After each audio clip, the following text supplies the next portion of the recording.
我哋而家夠人開會。Members, we have a quorum. This is the special meeting of the panel on food safety and environmental hygiene. Let's invite the administration in as well as deputations. Today we only have one item on the agenda. Outcome of the consultancy study on the way forward for the live poultry trade in Hong Kong. Today we have 23 deputations.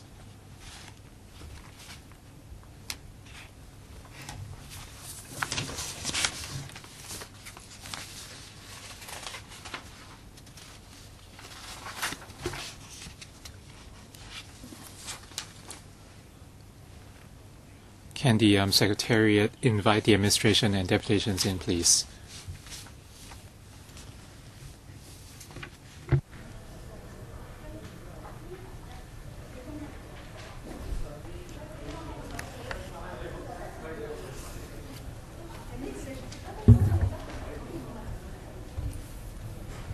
係。好，今日出席會議啦，除咗有23。Apart from the 23 deputations and individuals from the administration, we have Permanent Secretary for Food and Health, Mrs. Cherry Chair, Principal Assistant Secretary for Food and Health, Mr. Bill Wong, and Assistant Director from the AFCD, Dr. Thomas Sid, and Senior Veterinary Officer, Dr. Shirley Chok.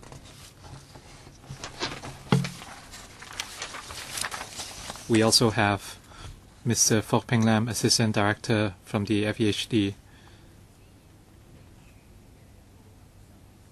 Senior Veterinary Officer Dr. Ellen Chan from the AFCD. Welcome. I'd like to welcome the deputations and individuals as well to the meeting.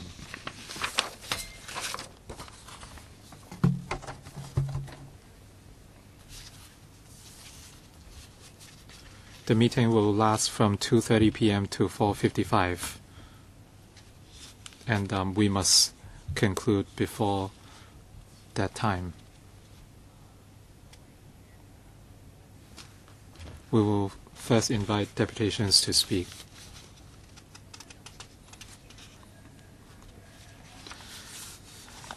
The time limit is 3 minutes each. If you exceed 3 minutes, you will be stopped by the Secretariat. And you can view your remaining time on the screens in both sides of the room. If possible, please share a copy of your written submission to the Secretariat afterwards. You may use the headphones if necessary. Channel 0 is floor, Channel 1 Cantonese, Channel 2 English, and Channel 3 is Putonghua. When you speak, please speak into the microphone, or else we cannot hear you.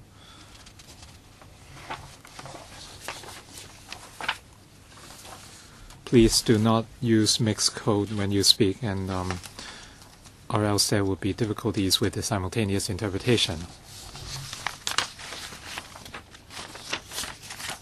Please note that your speeches will not be protected by the LegCo Powers and Privileges Ordinance Cap 382 and the relevant exemptions.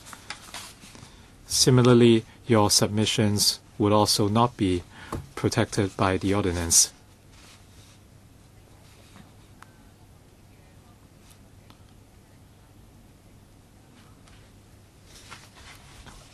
I'd like to call your attention to the security measures for members of the public in LegCo.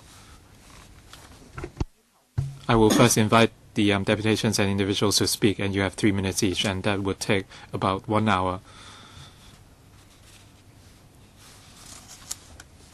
After that, we will invite the Permanent Secretary and her team to offer responses. and members will have time to ask questions, and we have ample time today.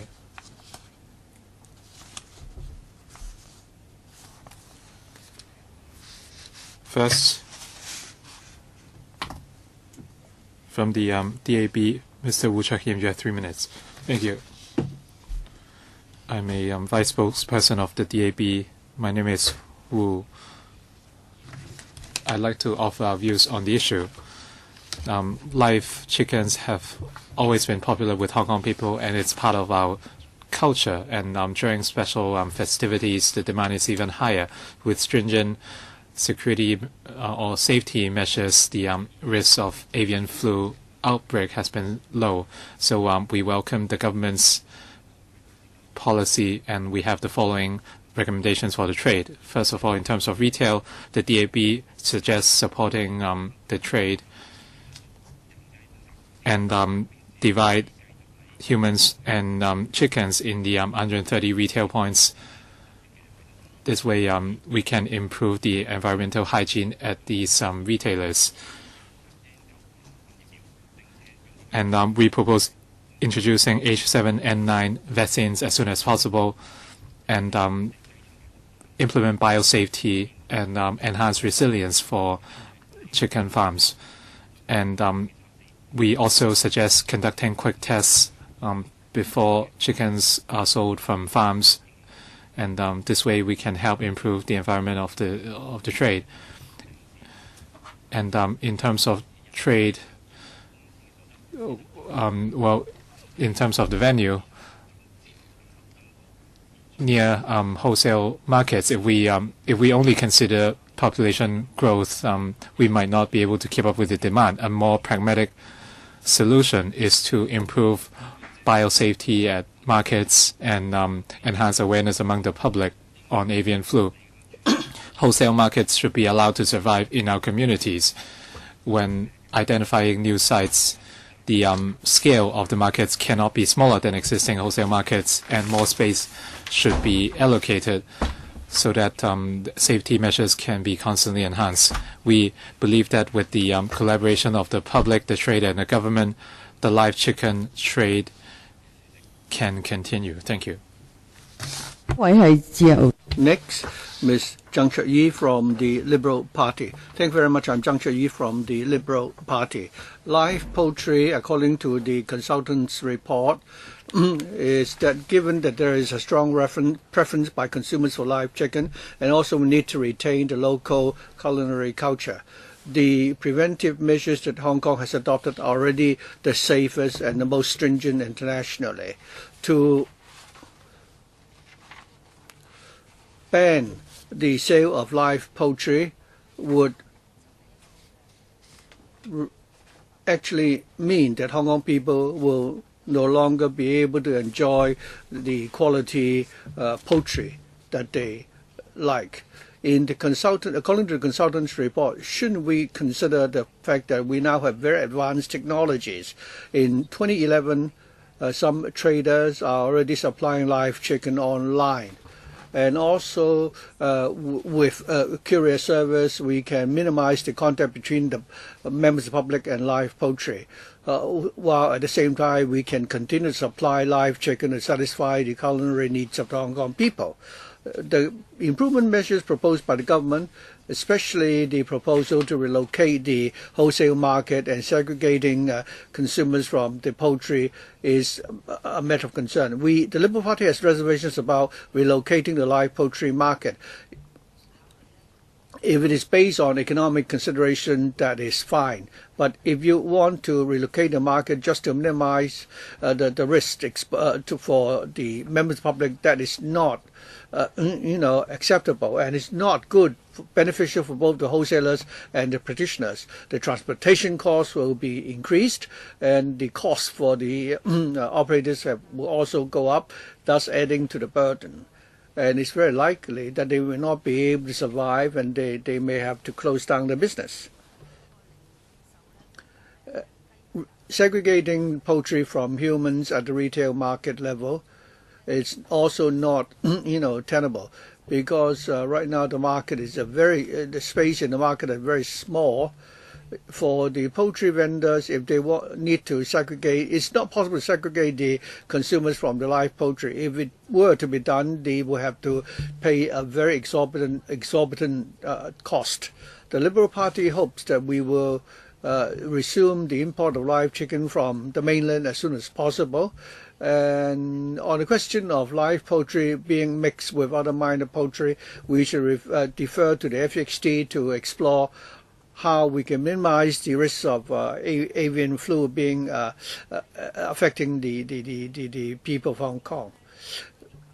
The government should be subsidizing the retailers to improve on the facilities. And if the market has to be relocated, we hope that there could be in situ relocation. Another point is that we should consider that the traders should be able to surrender the vendors and transfer to other people who need such licenses. Next, we have the Association for the Slaughter of Live Poultry. Mr. Poon Fook Loy, Chairman, I represent our association to attend the hearing today. Regarding the way forward for the live poultry market in Hong Kong and the consultants' report, we have the following submission after consulting the trade. We fully agree that we should enhance segregation between poultry and human at the retail market, but we must also bear in mind that at different retail points, the size are different, the structures are different. We cannot adopt a single model to segregate humans from live poultry. Regarding enhancing the segregation between humans and poultry, in the markets operated by the FHT, it is only reasonable that the government should pay for all the expenses incurred for improving the facilities. Some of the markets and live provision stores which are not operated by the government, and if they have any, so if you have to really put up facilities to segregate humans and poultry, it's very difficult and expensive. Given that we're now operating under very difficult conditions, we hope the government can subsidize the cost for the enhancement measures. After implementing segregation between humans and poultry, what about the amendment to the terms, the licensing conditions? If the government were to increase the number of license or change the licensing conditions, they must only do so after consulting the trade. Otherwise, it would make it even more difficult for the trade to survive, and the unique culinary culture of Hong Kong will be extinguished. Thirdly, the trade strongly demand that we should resume the import of live chicken from the poultry. 3 years ago, the mainland stopped, supplying live poultry to Hong Kong, and this is really, causing a lot of hardship among members of the trade. We are barely able to survive. At one time, a kg of live poultry will cost more than $100, and this is unreasonable. Given the absence of any choice, many Hong Kong people are forced to eat chicken in the mainland or bring chicken which has been cooked back to Hong Kong from the mainland. And this is not really sustainable. We hope that the government will resume the import of live chicken from the mainland as soon as possible, so that there could be more choice and competition, and that the price of live poultry will return to a more reasonable level for the benefit of the consumers at large. These are the 3 submissions we would like to make. Thank you. I'd like the deputations to note that today we are mainly here to discuss the consultants' report regarding the way forward for the live poultry market in Hong Kong. If you have any comments regarding the conclusions of this report and the comments made in this report, you should focus on that. I have also forgotten to introduce the representatives from the consultants, and they are Dr. Tony Wu, Ms. Patsy Cheung, and Ms. Nicole Xun. They will also listen to your submissions, and if need be, you can put your questions to the officials and also the consultants' representatives.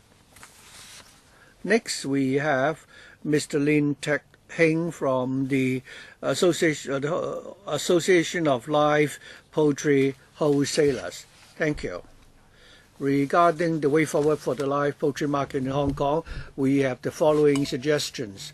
And we've also handed in a written submission earlier. Regarding the wholesalers, there are only 14 live poultry wholesalers wholesaling domestic live poultry. 13 are operating in the Cheung Sha Wan temporary wholesale market in Market A, another one in Market B. In January 27, there are no longer minor poultry being supplied to Hong Kong. And live poultry, since 2014, we no longer have live poultry from the mainland. It's only occasionally that until February 26 that we have live poultry from Hainan Island.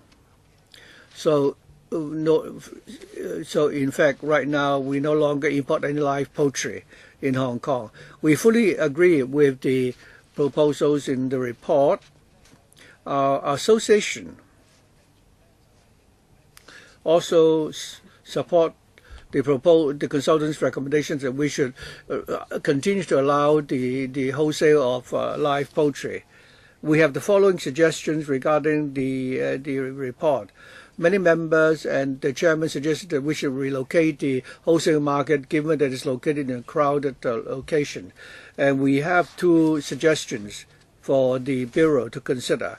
We propose that we should relocate the wholesale market to the Cheung Sha Wan wholesale market and the Western, food wholesale market, because they're already wholesale markets, so all the facilities can be used readily, and it's not also very heavily populated area. Furthermore, they are managed by the AF and CD. On import, many people demand that we should resume the import of live chicken, and we agree. As wholesalers, we would wholesale both local and imported chickens. Regarding the possibility of resuming the import of live chicken from the mainland, our association would like to urge the government to set aside a holding area that is for live poultry after they have gone through quarantine and after sample tests have been taken at Mancom Road, then the chicken should be put on hold in the same truck for a few hours, and when all the conditions are met, will the poultry be taken to the wholesale market, so that we would not repeat what happened in 2014. That is, among the imported live poultry, we find the presence of avian flu viruses. As a result, the whole supply chain was affected. We proposed that the three areas could be used as holding areas: Futiao in Shengshui, the Tai Lung Experimental Farm in Shengshui, and the live poultry inspection station at Takuling. Thank you.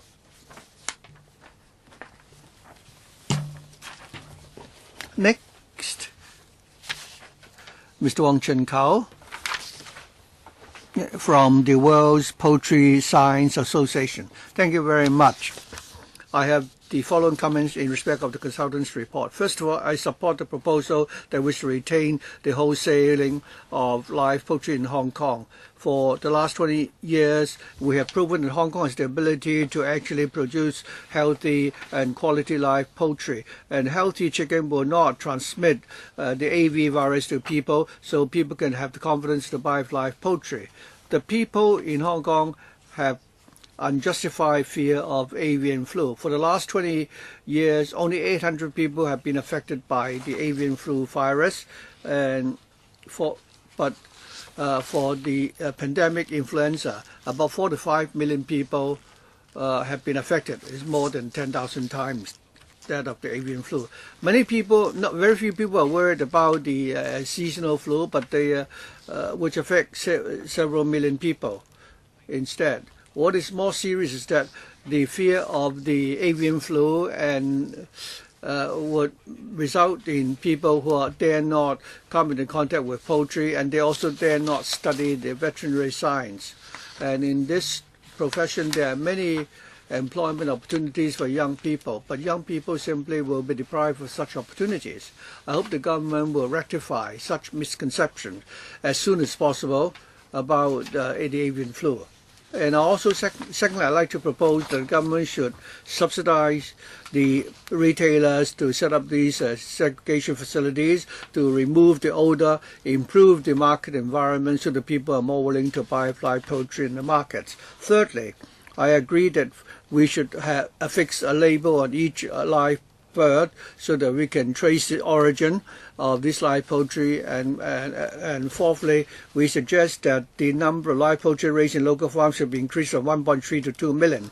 Since we stopped the import of live poultry from China, the number of live chicken supply has been reduced by half. Prices have soared. The government should consider expanding the production of live poultry so the supply can be increased and people will be able to enjoy cheaper and larger quantities of live poultry.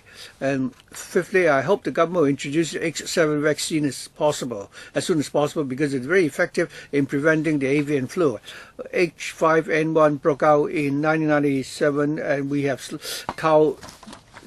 chickens 3 times to the we count 1.4 million, 1 million respectively. Since the middle of 2013, after we used the vaccine, it was only in 2008 that in one farm we had an outbreak of avian flu, and only 10,000 live poultry was killed, 100,000.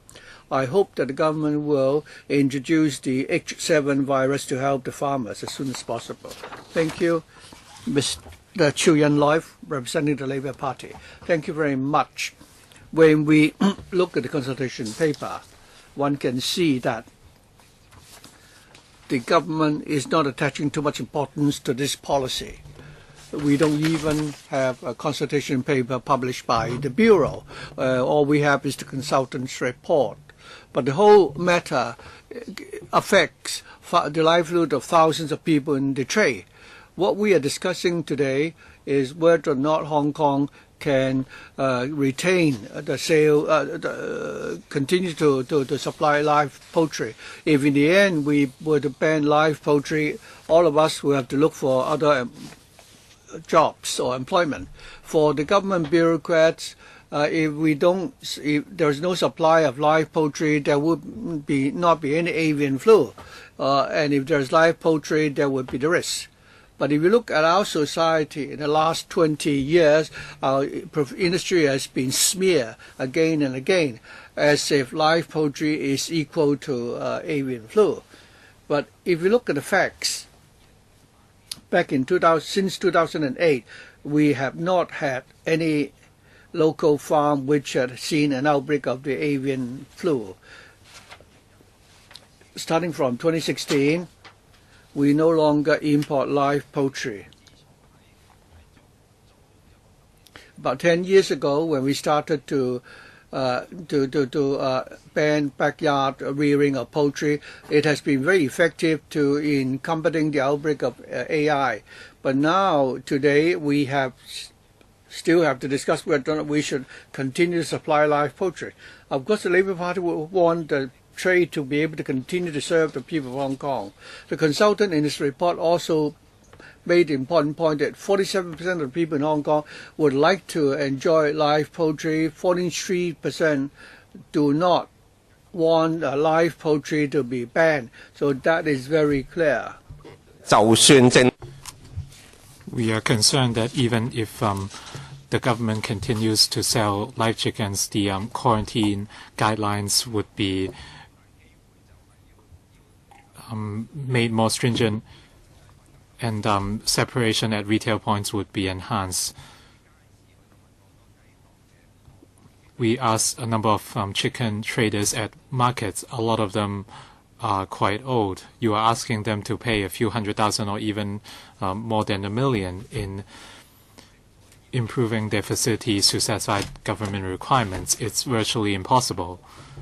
I believe that most merchants would surrender their licenses and stop operating. So we hope that even if the government decides to reinforce the guidelines, you should provide proper support to the trade. for FEHD markets with high vacancy rates,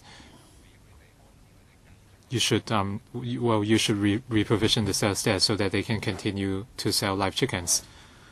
And Mr. Chen Kin Yu from the Federation of the Agricultural Associations, I have 3 recommendations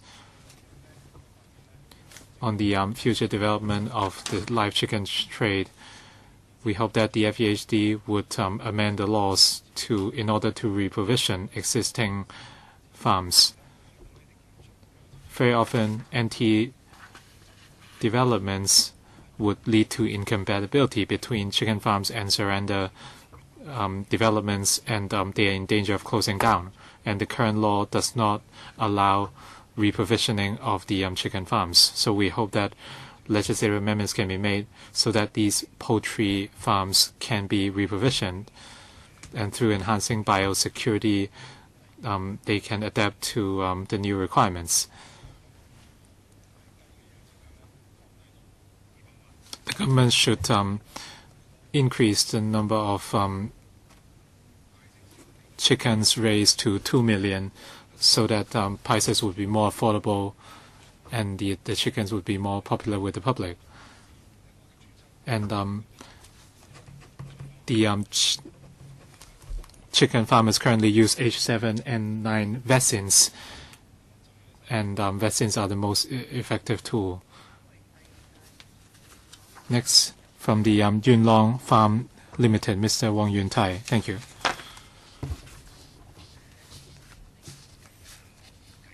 I'm very happy that the consultation report supports continuation of the trade. Without the government support, I don't think our industry can survive. So we hope that the government can provide policy support. And I'm an agent for chickens to Hong Kong, and we have often been ignored by the government. So we hope that the government will define clear rules for us, the agents.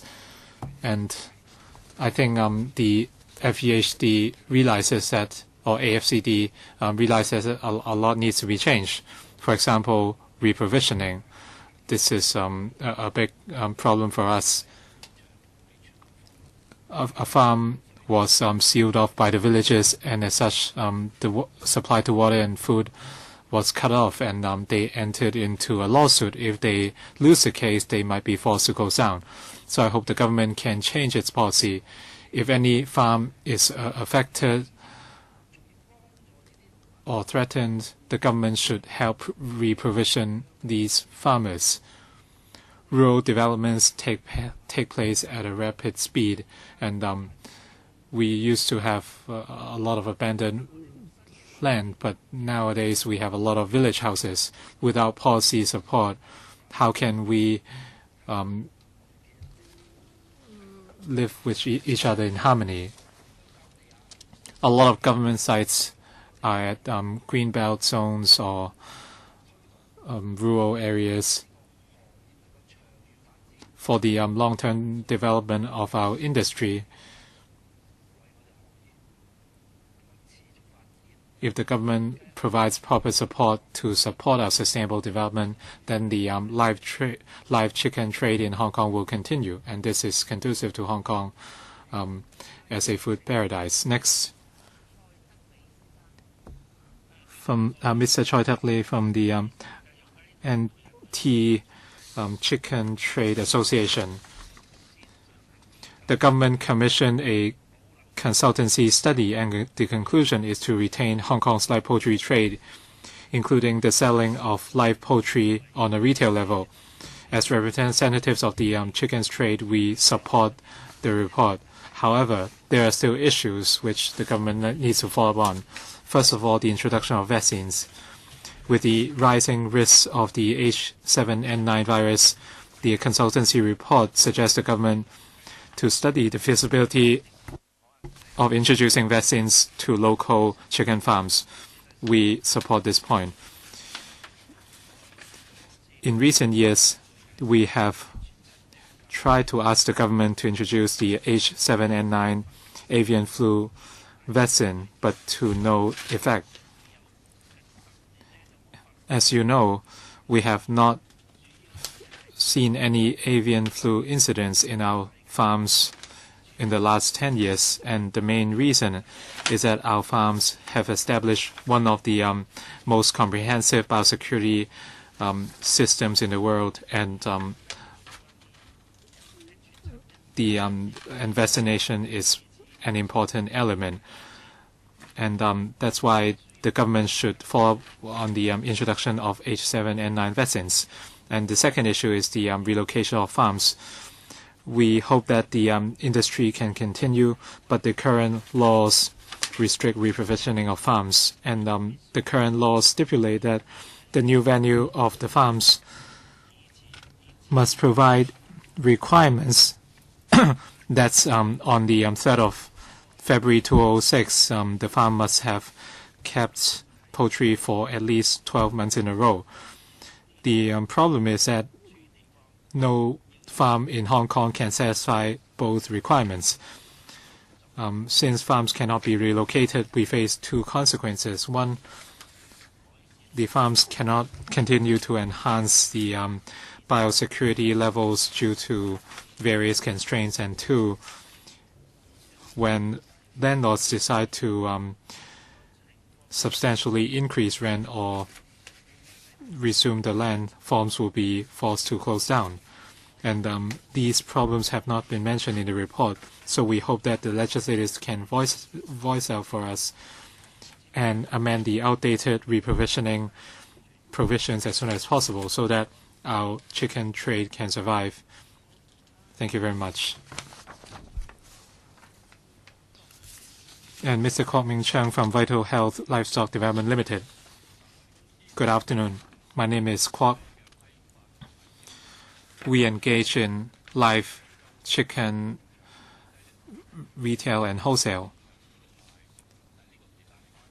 And during the process, the AFCD would take blood tests at least twice. And by day 60,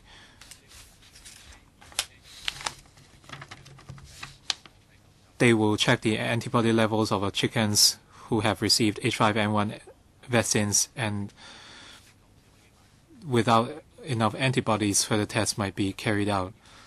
And for the sentinel chickens which are not vaccinated, if they have antibodies, then we need to seal off the farm immediately. The chickens cannot go into the market, and the government will test the samples for viruses, and the farm would only be cleared when the results are negative.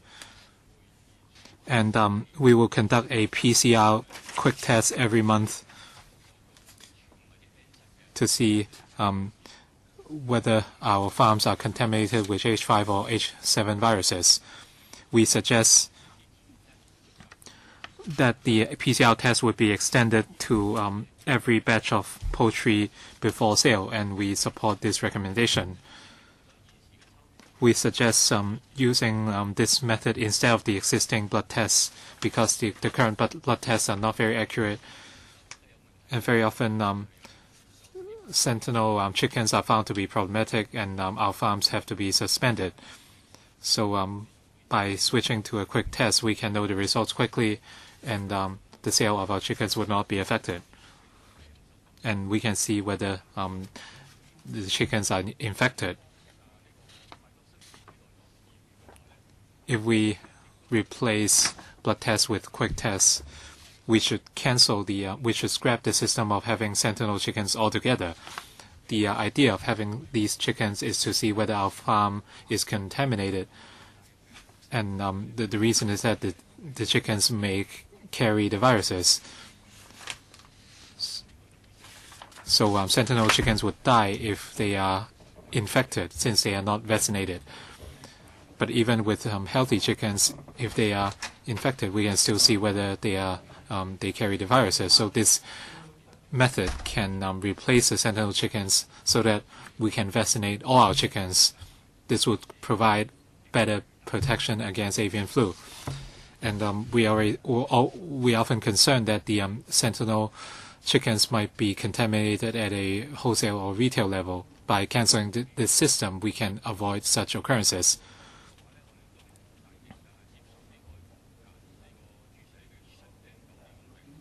We accept the H7N9 vaccinations.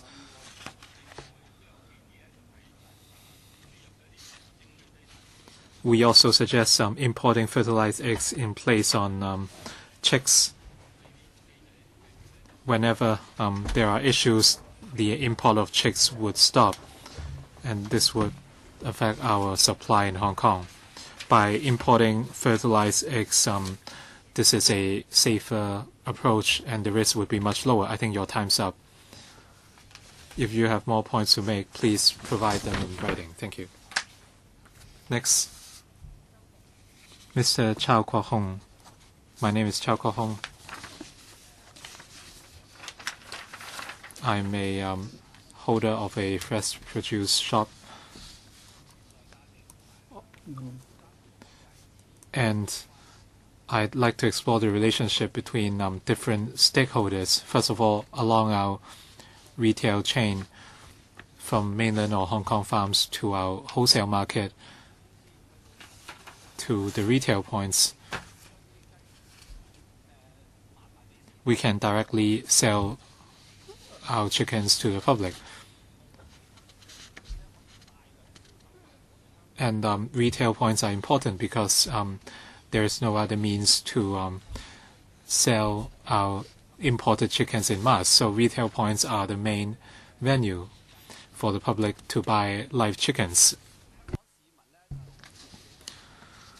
Hong Kong people love eating live chickens. From the news, when the chicken prices are high, or even when the supply of live chickens is suspended, some people would try to buy live chickens from mainland farms, and they would smuggle the chickens illegally to Hong Kong in order to enjoy the chickens. If we have no live chickens market in Hong Kong, would these cases actually increase the risk of imported avian flu?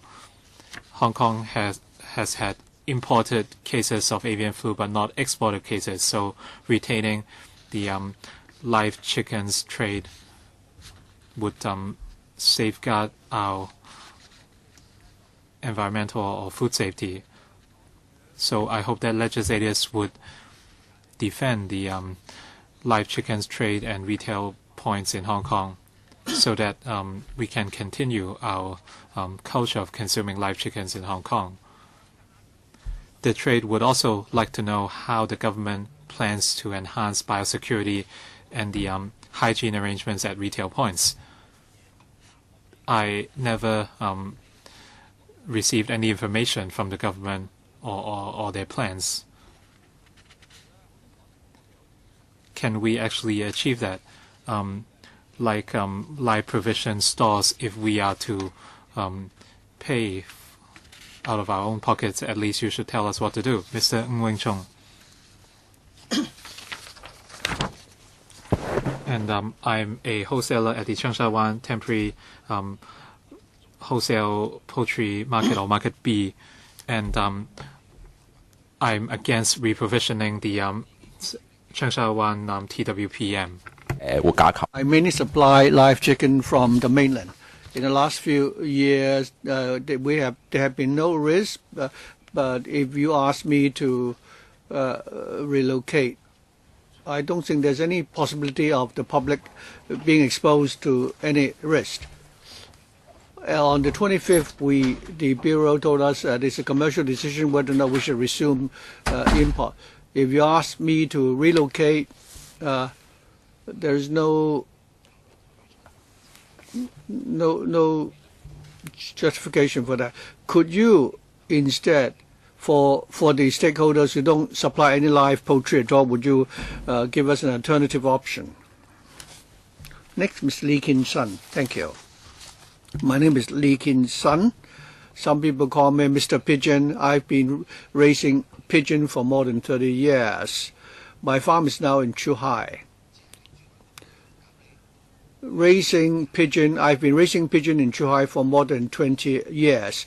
Since the 16th of February 2017, the State Quarantine and Inspection Department told me that I would no longer allow to export live pigeons.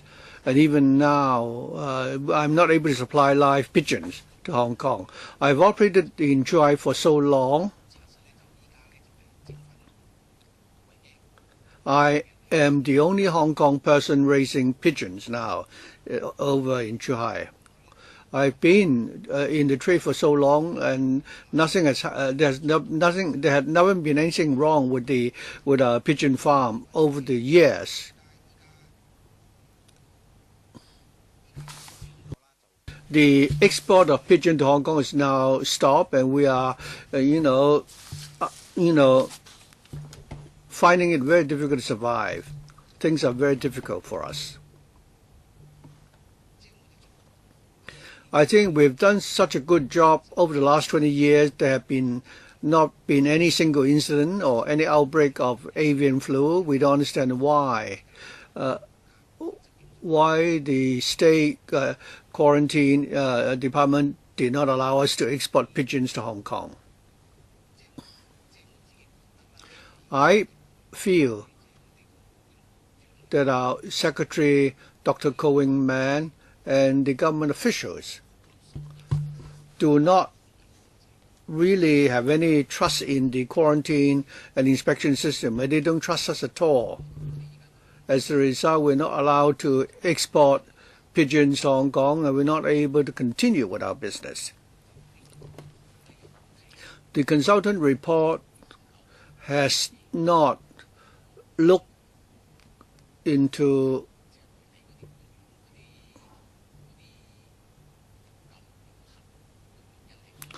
the lack of smooth communication between ourselves and the mainland officials. Is there anything else you'd like to say? Oh, yes. Regarding all these issues, I'd like to make one suggestion. Either the officials in Hong Kong should talk to the state inspection and quarantine ministry to come up with a scientific and effective quarantine system. Otherwise, we will not be able to continue with our operations. Or the Hong Kong government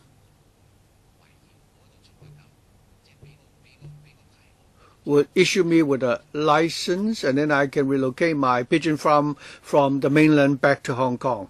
Thank you very much.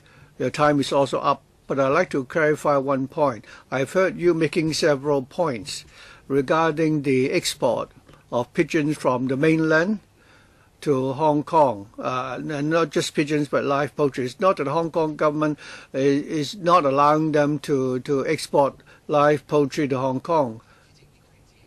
No, Madam Chair, that is only an excuse.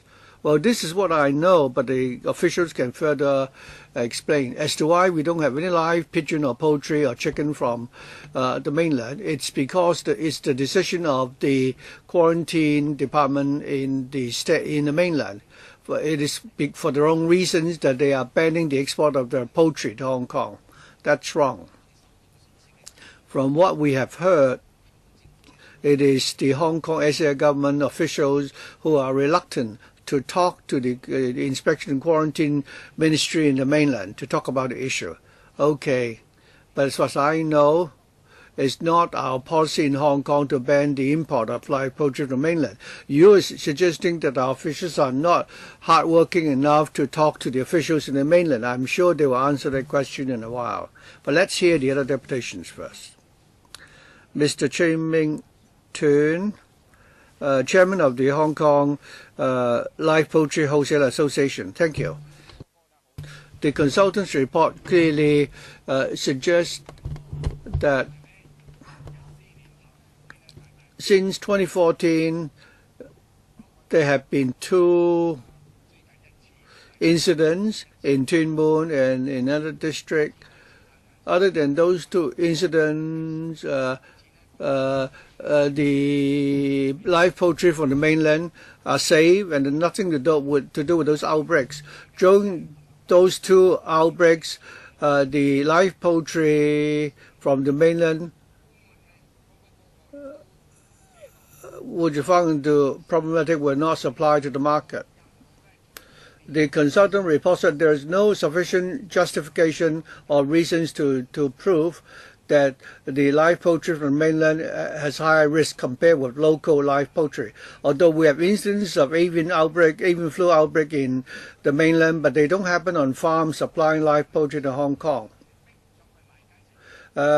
Someone suggested that the people in Hong Kong are forced to buy live chicken from the mainland because in Hong Kong they cannot enjoy live chicken in Hong Kong.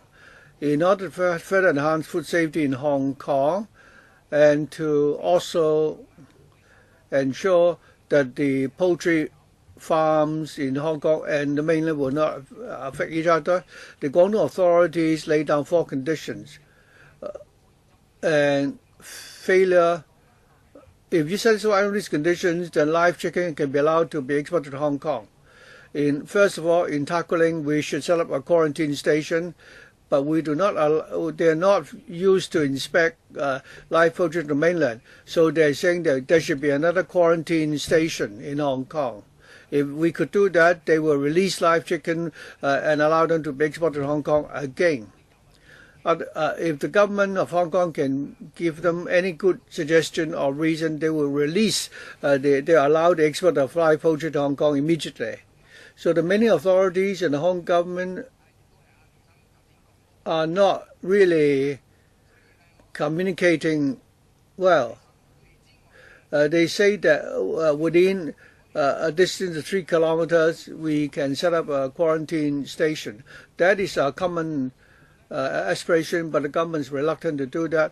The Secretary said that Futao is not suitable and we cannot find other sites elsewhere. China is willing, he said that I'm willing to talk about this, but the Hong Kong officials never talked to them about the issue. They only had discussions regarding chicklets. The consultant's report said many people like to eat live chicken, many people like to eat live chicken from the mainland. 85% of consumers enjoy live poultry meat from the mainland. So I would like to say this with a sad heart, that many of the operators are not, one of our peers was not able to survive as a practitioner in the trade, and he committed suicide last year. Why is the government treating people like us in this manner? Mr. Chair, your time is up. Thank you. Next, Mr. Leung Wai Tong. Thank you. I represent the retail trade.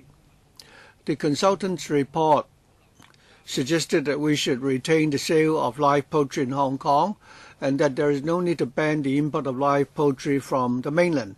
And I fully agree with that. But regarding the recommended improvements to the retail outlets and the need for segregation between consumers and the live poultry, I have reservations about that, because the report only has, the outline, but without the specific details. It does not explain how we can further improve the segregation between humans and live poultry. In para 7.2.2 of the report, it states clearly that the retail outlets are subject to different constraints and there are difficulties to implement the improvement measures.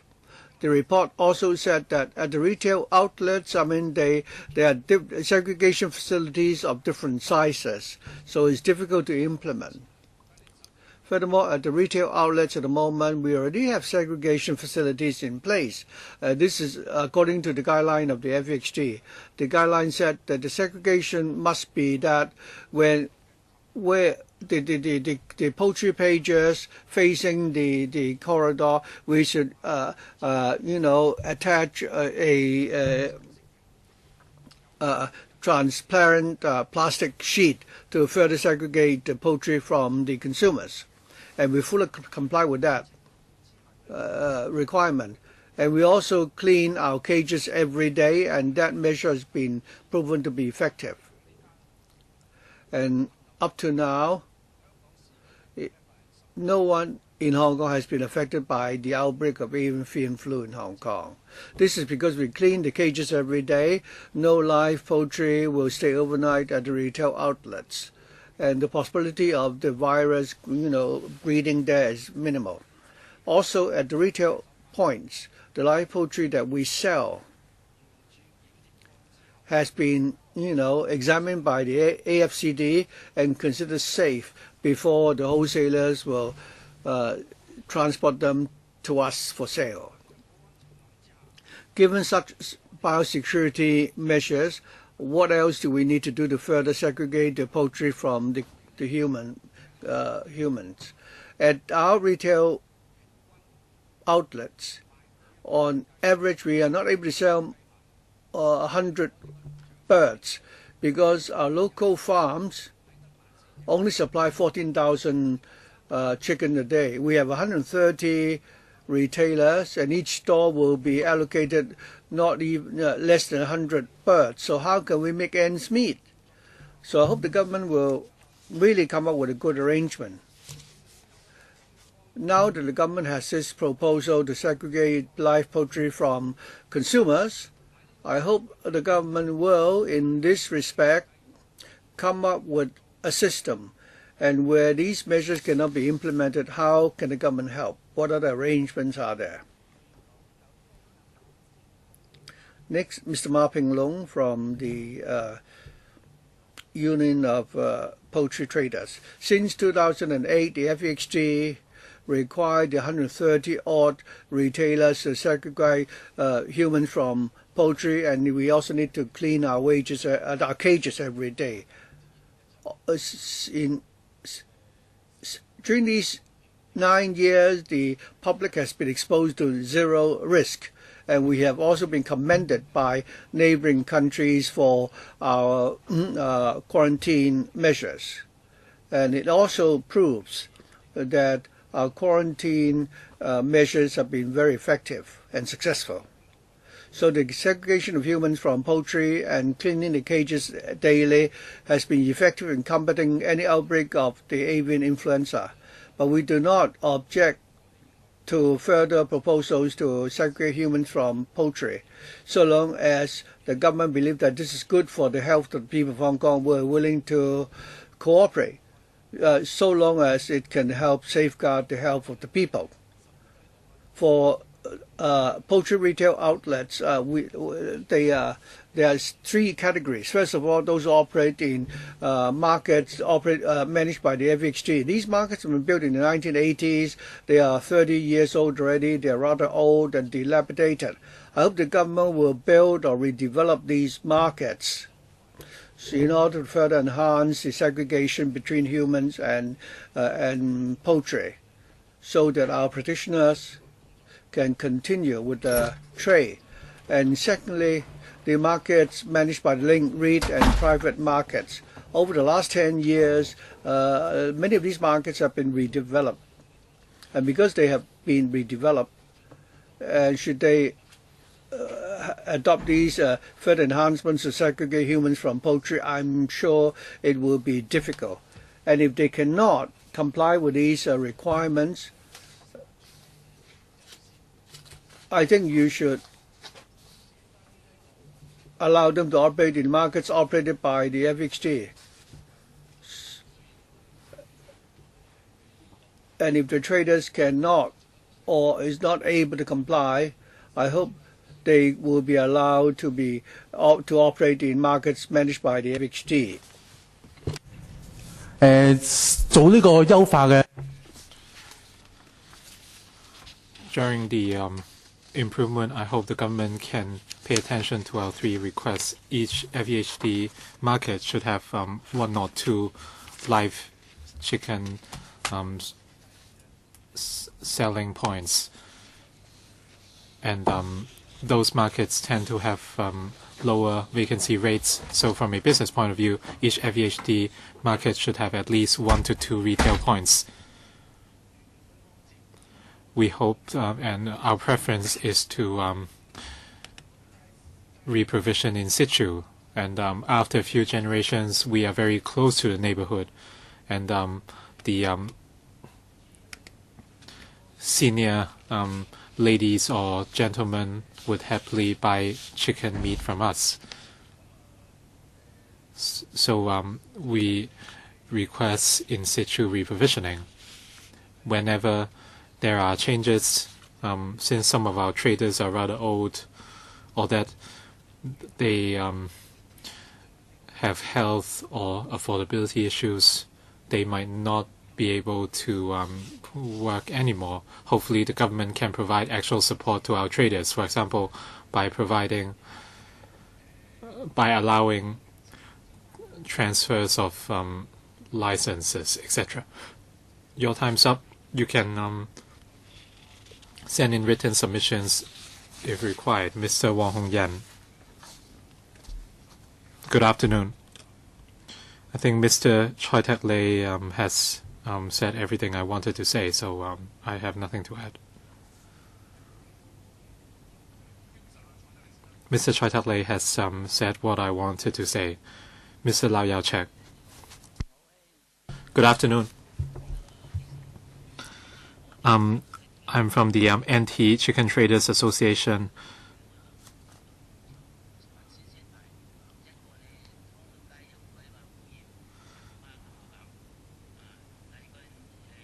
And a farm was selling very cheap chickens.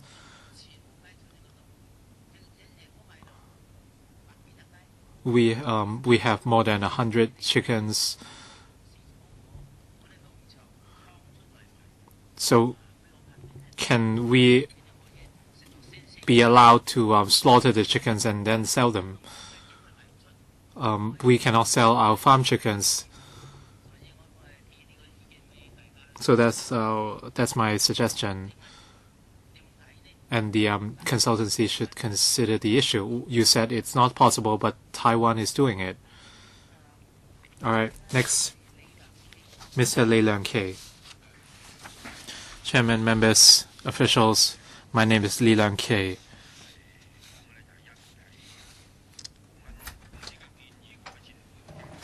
The consultancy suggests improving the retail points of live poultry and introduce segregation. But as I know, the government only plans to provide the facilities in certain retail points, and for the rest, the traders can choose to continue or surrender their licenses. If this is the case, the sale of live poultry would be seriously affected.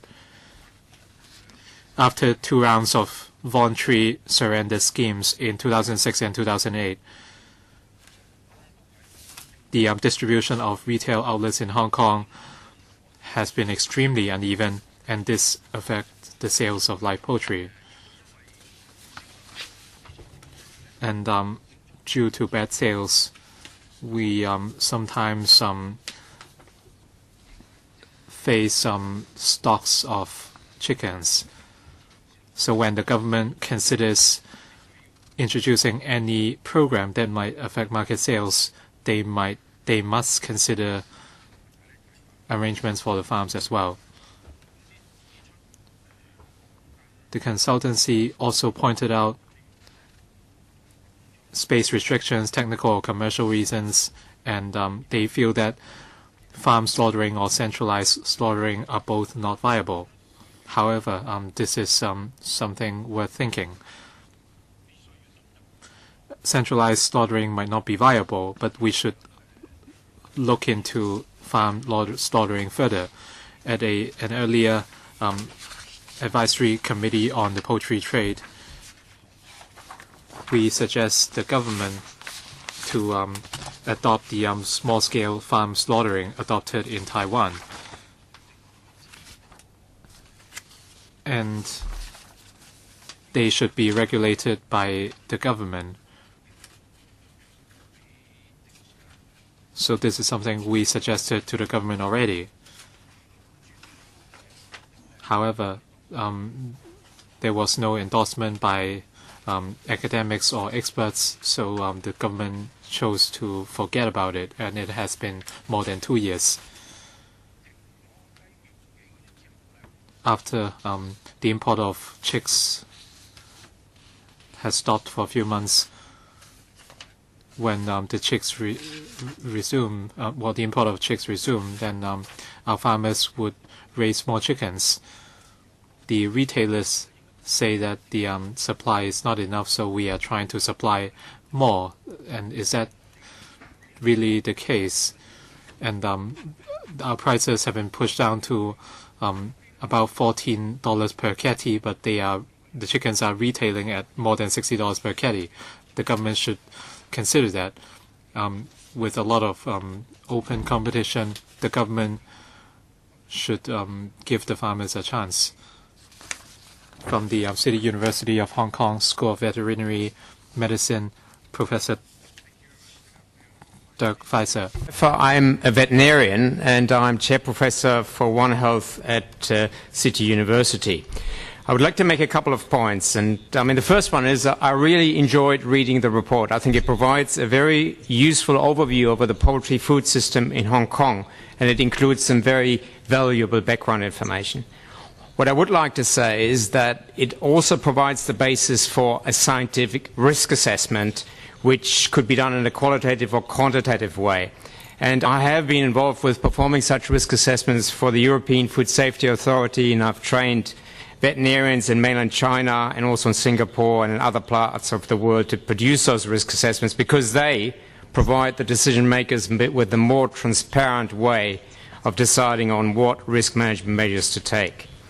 What they do is, and this is what in my view is missing in the report, is they produce risk estimates in relation to the current situation, including the uncertainty, i.e. the lack of knowledge that we have in relation to those risks and the risk pathways.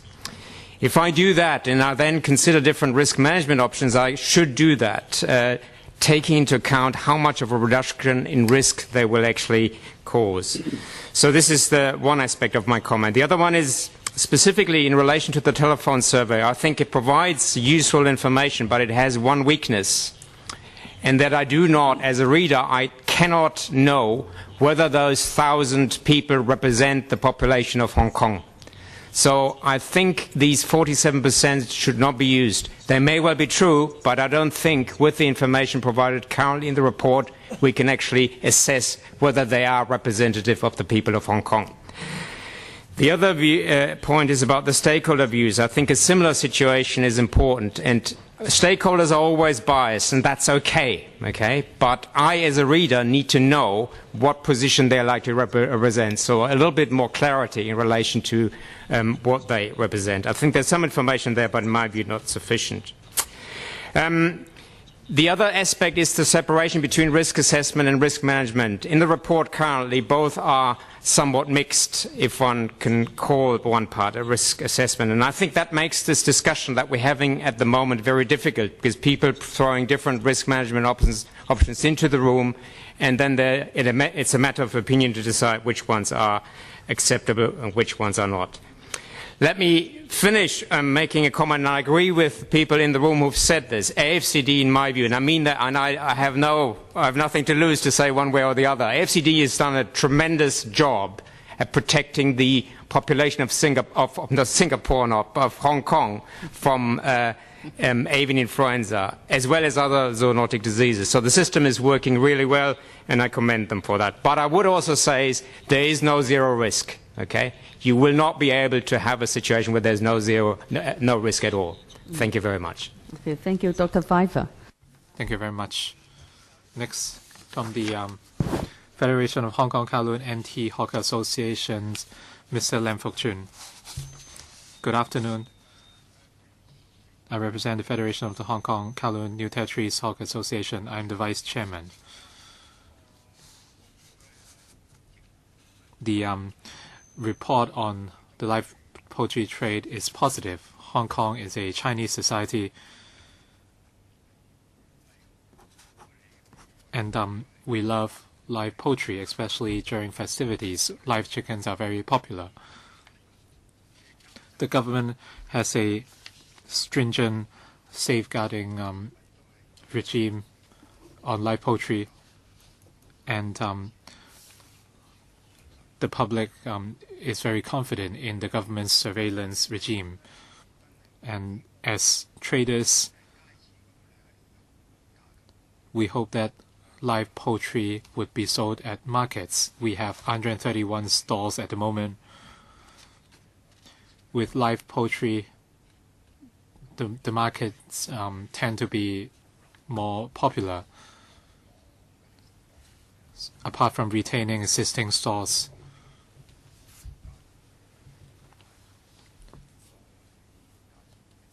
I hope that the government would introduce retail points at markets without live poultry stalls. Next, from the Democratic Party, Mr. Yun Hoi Men.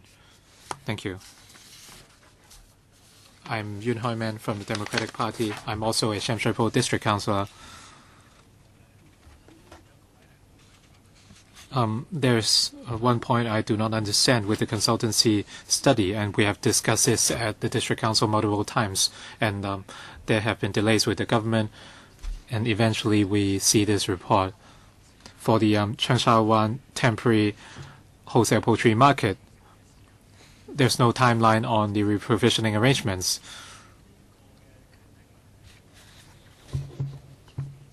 This consultancy study, or the government's approach towards the market, the government apparently wants to make this temporary market permanent. It's been 43 years. We have heard many different proposals, for example, consolidating the facility to vacate the site, but the government has not dealt with it. In the consultancy study for the live poultry trade,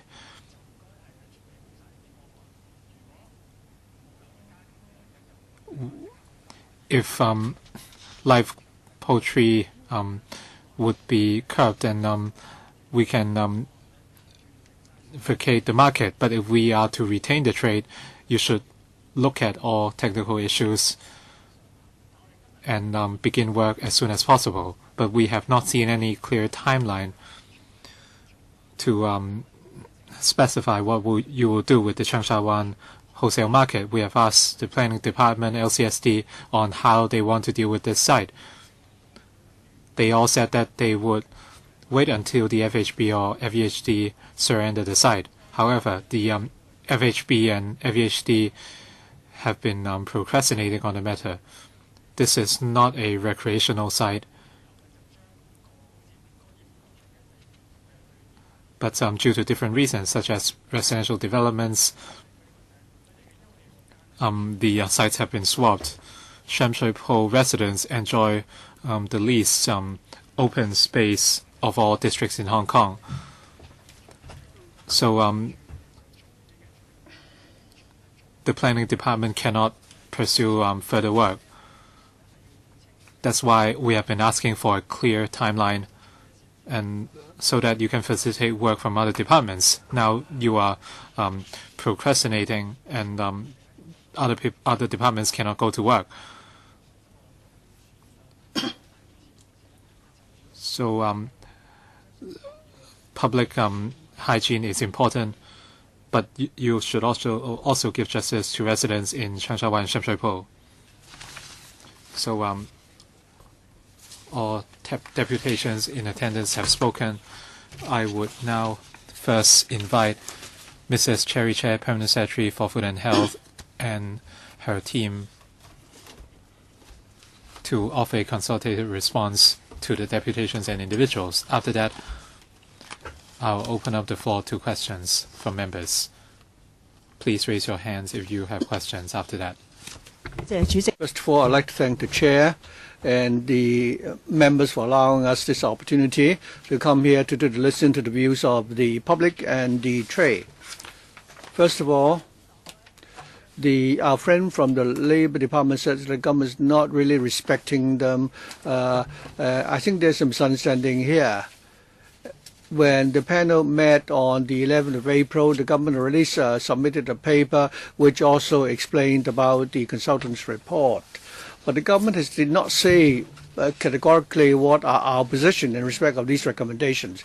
This is because we need to respect LegCo and the opinion of the public. We want to first listen to you before we come to a judgment. As you can see, our angles and interests and perspectives are different. For example, our friend from Sunshine Post said that they very much want the temporary wholesale market to be relocated.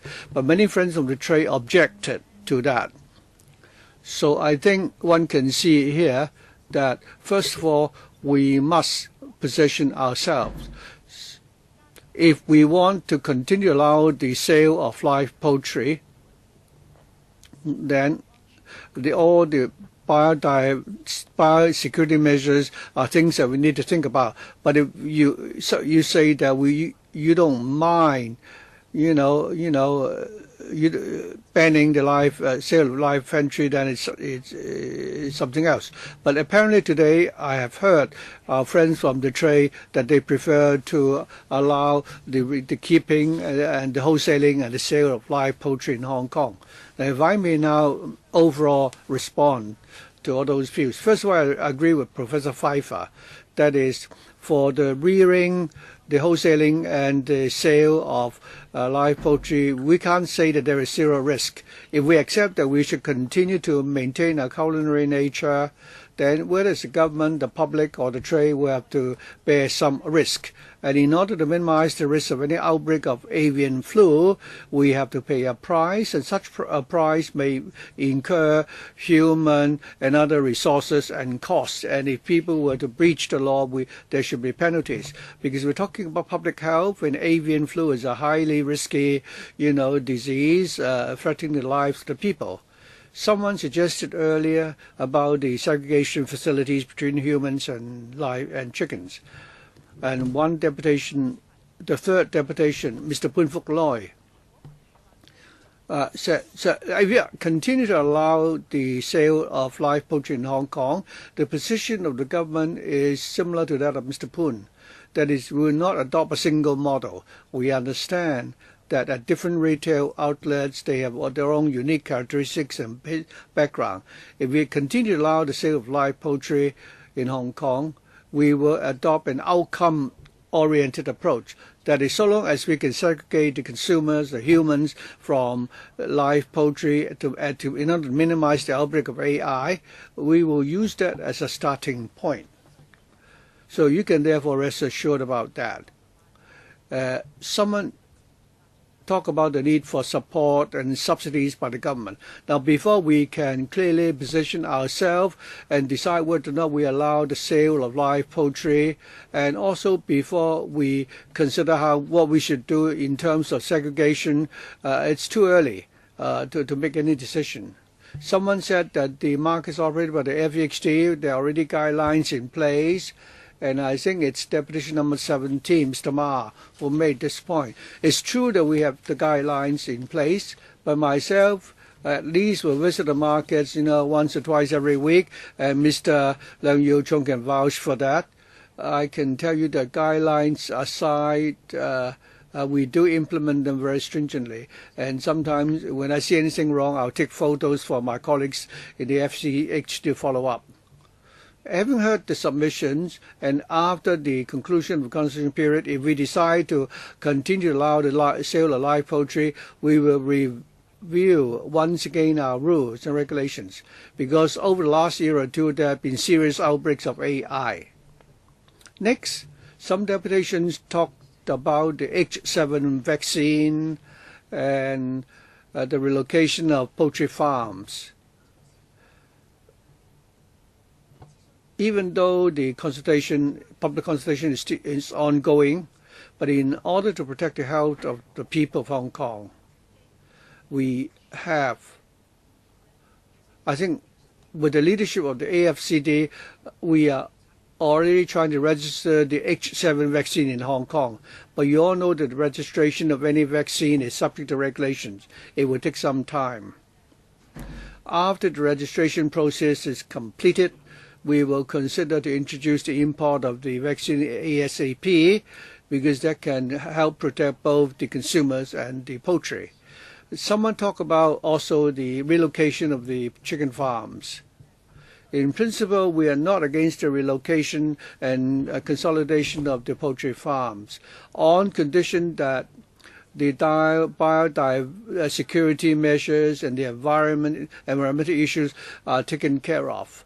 If we all have the same aspirations, and having considered the entire consultancy report, and after consulting the public, we decide that we are continue to allow the live poultry in Hong Kong, we are prepared to consider your applications. But we will look at each of the poultry farm, we'll look at the details of each of the farms, we'll consider all the biosecurity and environmental factors. On slaughtering poultry in the poultry farms, I think that we may have some reservations about that. Our colleagues will elaborate on this in greater detail in a while. Someone talk about the import of fertilized eggs, and we have no objection. The AFCD is now actively exploring this possibility with their mainland counterparts. Doing away with the sentinel chicken is something that our colleagues will respond to later on. Next, whether we should scrap the RCP test, rapid test. I hope you understand that the government of Hong Kong has spent a lot of money and efforts to prevent the outbreak of avian flu. We've spent a lot of resources on the surveillance system. But the cost is not put onto the shoulder of the trade. For avian flu, if you look at the last 10 years, if you look at the WHO and the OIE report, you see that the virus is mutating very rapidly. For many of the tests we do, we want to check whether the viruses are mutated. Last year, we actually introduced a new vaccine because as the virus mutate, we need to change the vaccine as well. So this is what I mean about the price we have to pay. Someone talked about the question of license. We now already allow the transfer of licenses, but the license must be transferred to a direct family member. In 2004, we have 2 outbreaks, and we did not likely issue new licenses. In 2008 and 2008, we had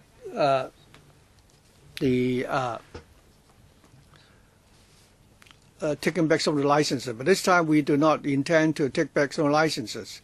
In 2008, we said that was the last time. We asked the trader, those in the trade, to consider carefully about it, and that they have to bear the risk themselves. After we have accepted the licenses, we will surrender then.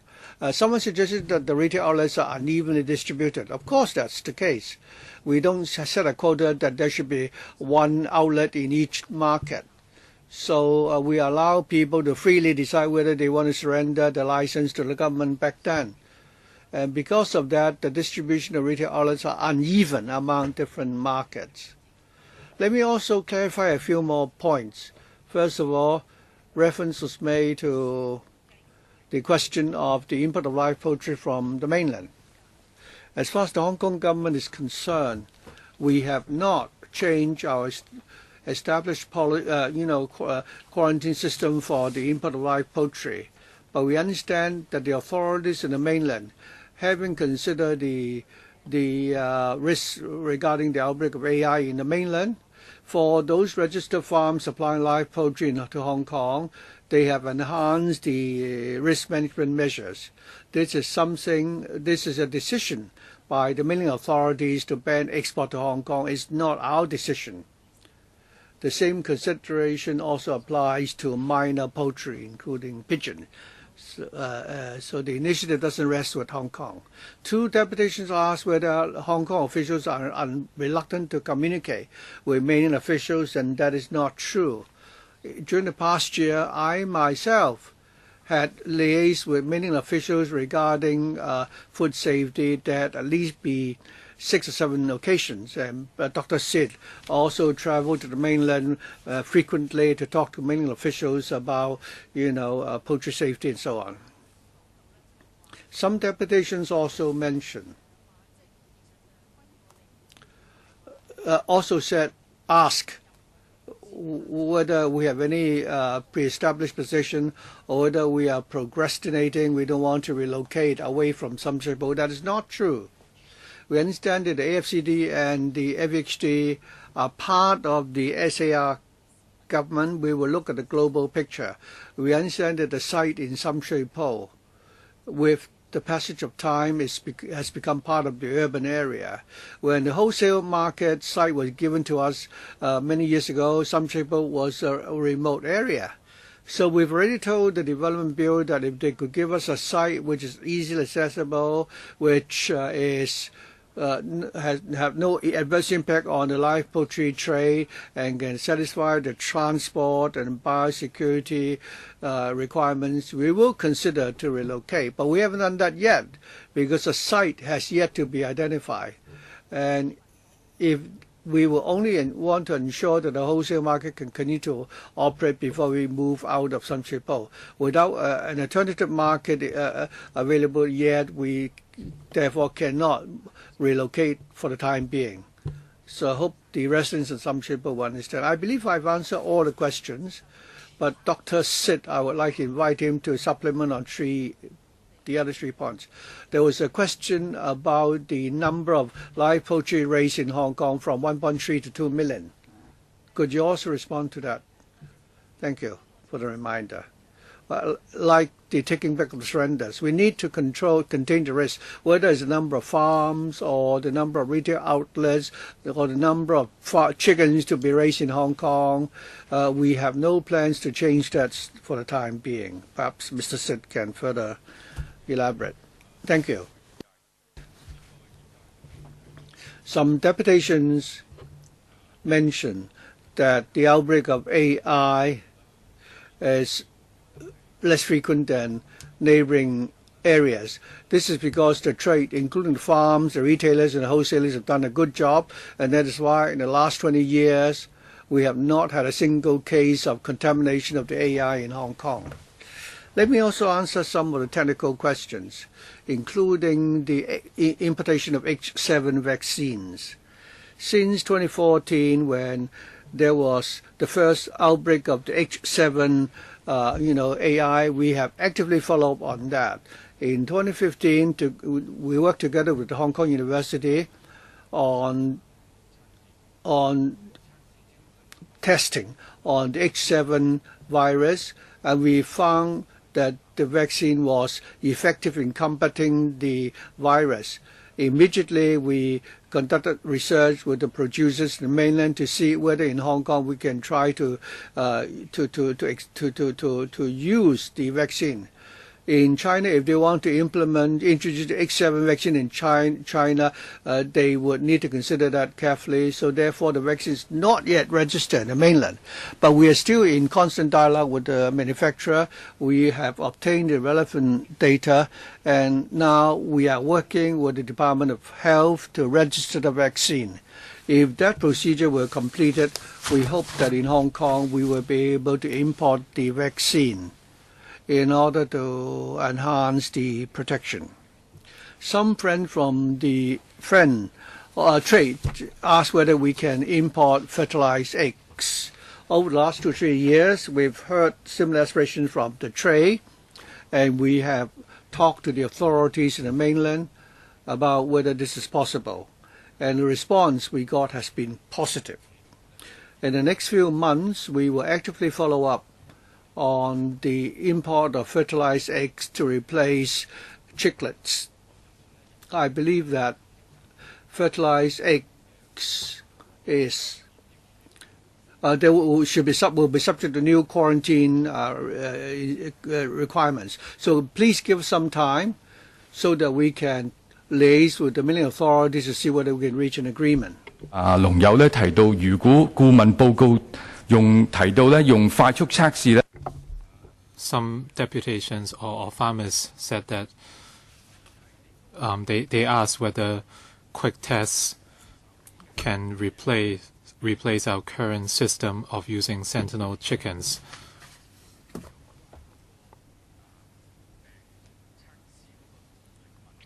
This is about the sensitivity of the relevant virus tests. for sentinel chickens, when a virus enters a farm, the serum levels of the sentinel chickens would change, and there are limits to PCR tests. So we have to consider how many quick tests are needed if we are to, in order for them to replace the sentinel chickens. We will now open the floor to questions. Mr. Leung Yu Chung and Mr. Xiu Ka-fai, Dr. N. Chang, Mr. Wilson Orr, and myself, and Mr. Stephen Ho. Mr. Leung Chi-chang. Does any member wish to speak? If not, 3 minutes each. Dr. Fernando Chang, Mr. Leung Yu Chung, please. Thank you, Chairman. I'd like to thank the deputations as well. The Permanent Secretary talked about our positioning, and she said it's needed before we can talk about other things.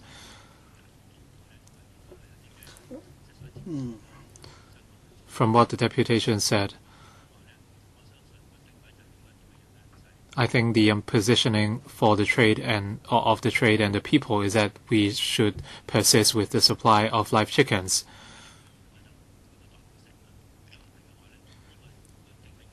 I think this is rather obvious.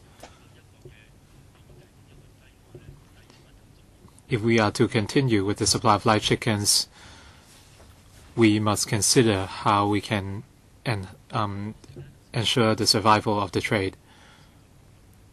The Permanent Secretary said that we can discuss these issues later. But first of all, can you come up with a stance today? And that is, we will continue to have live chickens instead of replacing them with chilled chickens. If the answer is affirmative, what measures will the government provide to ensure survival for the trade? For traders and farms or retailers, well, the retailing is done through wet markets. If you cannot help them, and if you impose a lot of requirements, they cannot survive. If they close down, the farms would also go out of business. Are you allowing them to survive by themselves, or will the government provide active support? Permanent Secretary, thank you very much. I understand what you are getting at, but from the government's point of view, if the consultation lasts till June, we have to wait before the consultation is completed before we make our next move. Otherwise, some people would say that we are not listening to everyone. For the comments we received, some academics still point out that the exercise can never be zero risk, and ceasing the sale of live chickens is the only solution. So we did receive such views. That's why I think we should wait until the consultation period is over before we make our move. After the consultation, we must examine various views to see whether we should spend public money on this. So long as we can separate people with chickens, then we would be happy to look at different solutions. Mr. Peter Shiu, from the Consultancy report, we can see that 46% of Hong Kong people wants to eat live chicken, and another 14% want to consume freshly sorted, chilled, and frozen chicken. So a lot of people want to eat live chickens. unless you block off the entire sky, it can never be zero risk. But how can we minimize risk for Hong Kong people? Your bureau has done a great job because we have not seen incidents for decades. So how can we further safeguard the food safety? I think this is something the trade wants to know. Hong Kong is a food paradise, so this is an important part of it. I support continuation of the live chicken trade. Apart from farm chickens, for mainland chickens, the consultancy, well, there are a lot of risks with mainland chicken. If you can help Hong Kong people buy cheap chickens that are safe, I think this is the work of the government.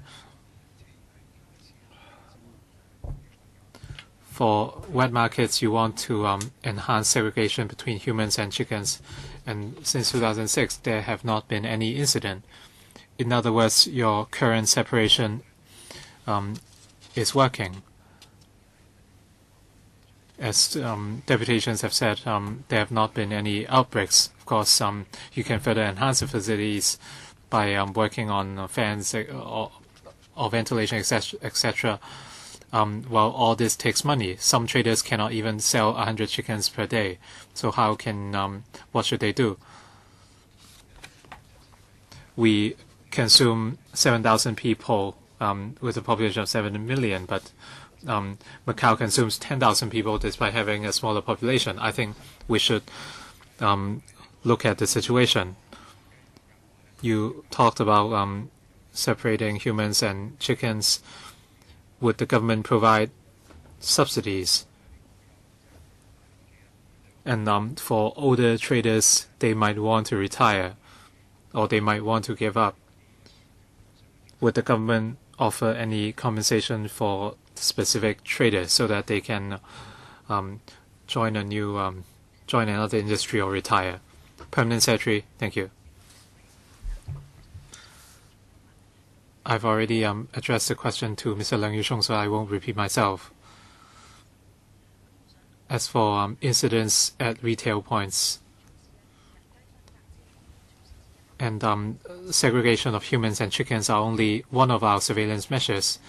For instance, the culling of chicken if they are not sold within the day, and we also take water samples and chicken feces samples at certain retail points. Last year, there were stalls with positive avian flu samples at certain chicken stalls, and sale was suspended, and farms stopped providing live chickens for 3 days. So we must remain vigilant. If there are only 8 retail points, it's not enough. We have 18 districts. So for the sake of future markets, you should provide more than 8 retail points. Your time's up. I think we should establish the positioning first. Chairman, I never mentioned 8 retail points. Next, Dr. N. Chang. Thank you. Chairman,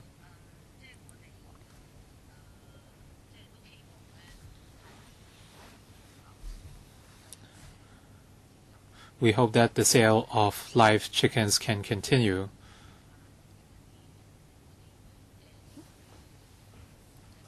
When you talk to women in the districts, you can see that consuming live chickens is very important for them. They are very happy. Whenever I pass by live chicken stalls, well, I see feather flowing everywhere, and I don't like seeing chickens being slaughtered. But nonetheless, this is a tradition.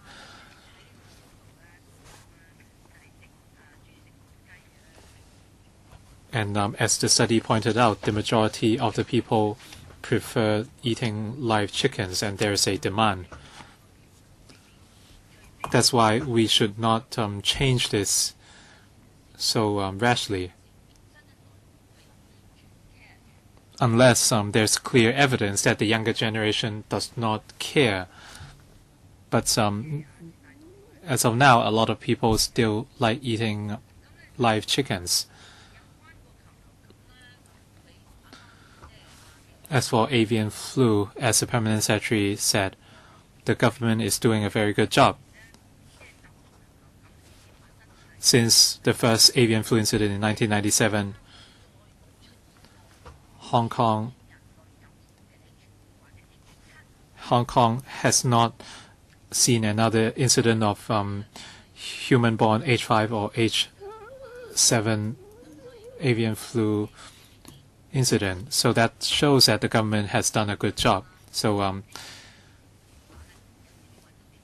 for isolated incidents, well, I think they are quite normal, given the environment of Hong Kong. Bacteria are very common in food.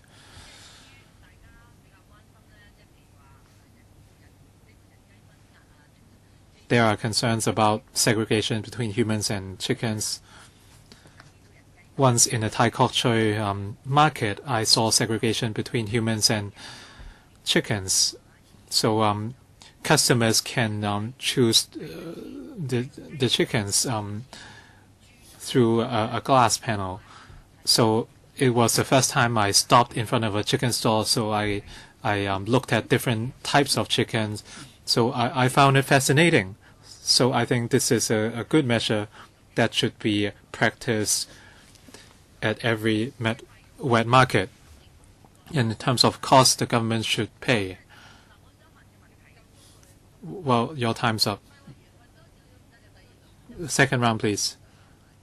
Well, not a lot of members are waiting. Well, please wait for the second round. Mr. Wilson All. Thank you. Hong Kong has a long history of consuming live chickens, especially during festivities. And whenever we need to worship our ancestors, we need live chickens. And women also consume chicken broth after they deliver. So the government should understand the difficulties of the trade. They should remain open and work as a facilitator or promoter to help Hong Kong people.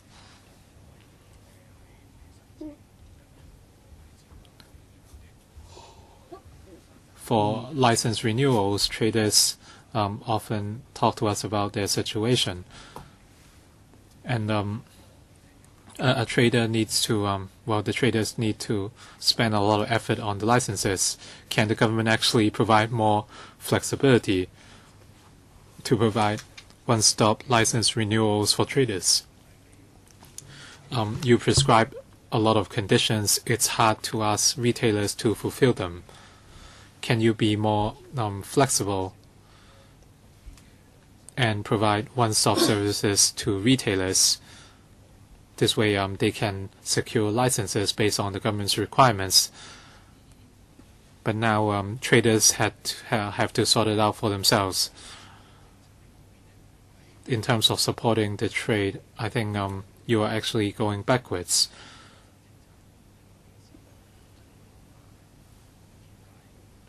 When you have a new policy, you must consider the survival of the trade. What measures do you have to actually help the trade or retailers in face of difficulties? I hope the Bureau or the AFCD can respond to that. Mr. Secretary, thank you, Mr. Orr. Mr. Orr and Dr. Jiang have told us that they support the continuation of allowing live chicken to be sold in Hong Kong, and so do many people in Hong Kong. We've conducted a consultants study because back in 2014 we found live avian flu virus in the poultry imported into Hong Kong. At the end of March, there were 520 cases of in fact, and there have been even fatalities in the mainland. But it's not a problem that is unique in the mainland. Over the last few years in the States, Canada and Europe and Southeast Asia, there have been serious outbreaks and many chicken have been culled. To respond to Mr. Orr's point about the relocation of the market managed by the linked REIT, I understand this is a reflection of the difficulties faced by the trade. Perhaps after the meeting you can talk to Mr. Erling from the FEXT and they can follow up the case with you. Mr. Orr, the next to speak should be myself. Perhaps I will now leave it to other members to ask the questions for us. Mr. Ho Chun Yin, thank you. We've heard many deputations telling us about the prospect of the trade and also the report of the consultant. Mr. Wong, I think the deputations have criticized the government's attitude regarding risk assessment and that it is too stringent. I would like to suggest to the government that you should review the impact of the avian flu on society. I hope that you will not ask Dr. Yuen Kwok Mong, because he even warned people against eating salmon, raw. So regarding the introduction of the vaccine, we understand the vaccines do mutate. So I hope that you will look at the issue from a broader perspective. Viruses mutate all the time, but over the last 300 years, there have been 9 times when these mutations resulted in the human-borne, infection. So you have about 3 such incidents in a century. The last time it was in 2009, we have H7N1 outbreak, but the fatality rate was low. We understand the risk about mutation and its impact on society. So we should have a proper assessment of the risk instead of saying that once we hear the word chicken and mutation, we immediately associate that with a pandemic. So you should really, you should be fair to the trade. And secondly, do not be bound by your previous policies, because policies will need to change with time, as well as people's aspirations. In the past, the SAR government did not build public housing, but now you are working hard to do that. So I hope the relocation of the wholesale market and even the license of the traders and the retailers and whether the license could be transferred and so on. You may need to review all your policies in those respects. So the important thing is to ensure that there is safety, and when that is done, you should, consider making some relaxation. Of course, the retail outlets are unevenly distributed because you just ask them to fend for themselves. So it's not just your fault, it's because of your previous policy decisions. And because of that, some of the people who are not able to survive will surrender the licenses. And if all 18 licenses are surrendered from one district, there will be no supply of live poultry in that district. And this kind of planning is not perfect. I hope, therefore, you will review what is safe and whether you can come up with a good way to allow this culture to go on. And for the license to be transferred, you should change the system of only allowing the transfer to direct family members, because it is tantamount to telling the traders that they cannot, allow the people to carry on. Mr. Leung Chi Chow, thank you. The consultant's report, indeed,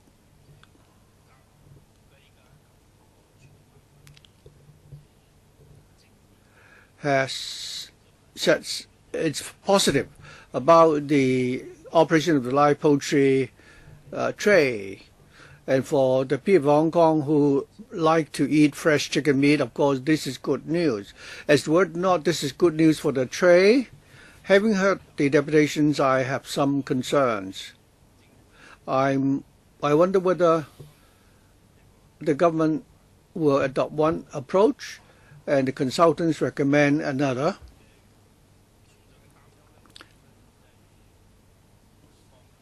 So whether it's the Bureau or the department, you really need to address those concerns. If the government's policy puts the trade into a very embarrassing position, for example, one deputation asked whether or not there will be more retail outlets in one district and fewer in other districts. And for those who are operating local chicken farms, they would also be affected. They are not retailers, they are the producers. But if there are not enough retailers, the producers will be affected too. So in future, you may need to review the arrangements in respect of the retail outlets so that both for food safety and avoidance of contamination, you will strike a good balance. Will you also conduct a review to find out about the concerns and worries of the trade? At the same time, you need to be responsible to the general public. So will you be coming back to LegCo to tell us about what your arrangements will be? The Permanent Secretary said that they haven't made any decision yet. They're still at the stage of listening to public opinion. But it's very important if you listen to more views, you may need to do a lot more than if you don't listen to so much public opinion.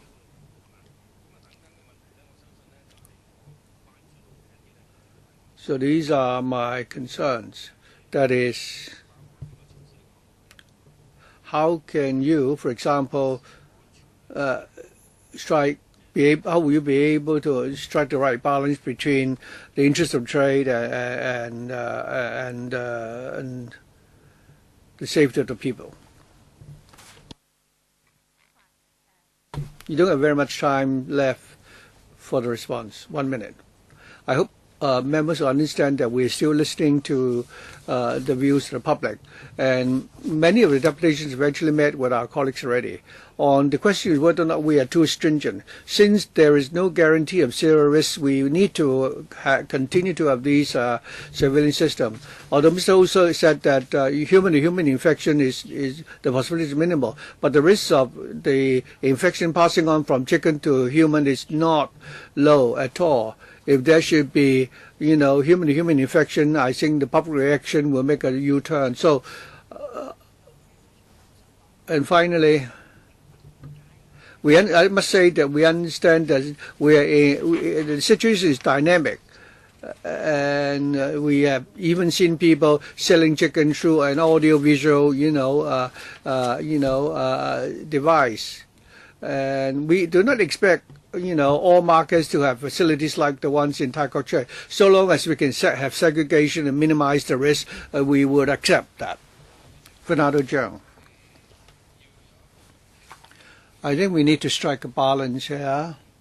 The consultant's report has also confirmed that the people of Hong Kong prefer to eat fresh chicken.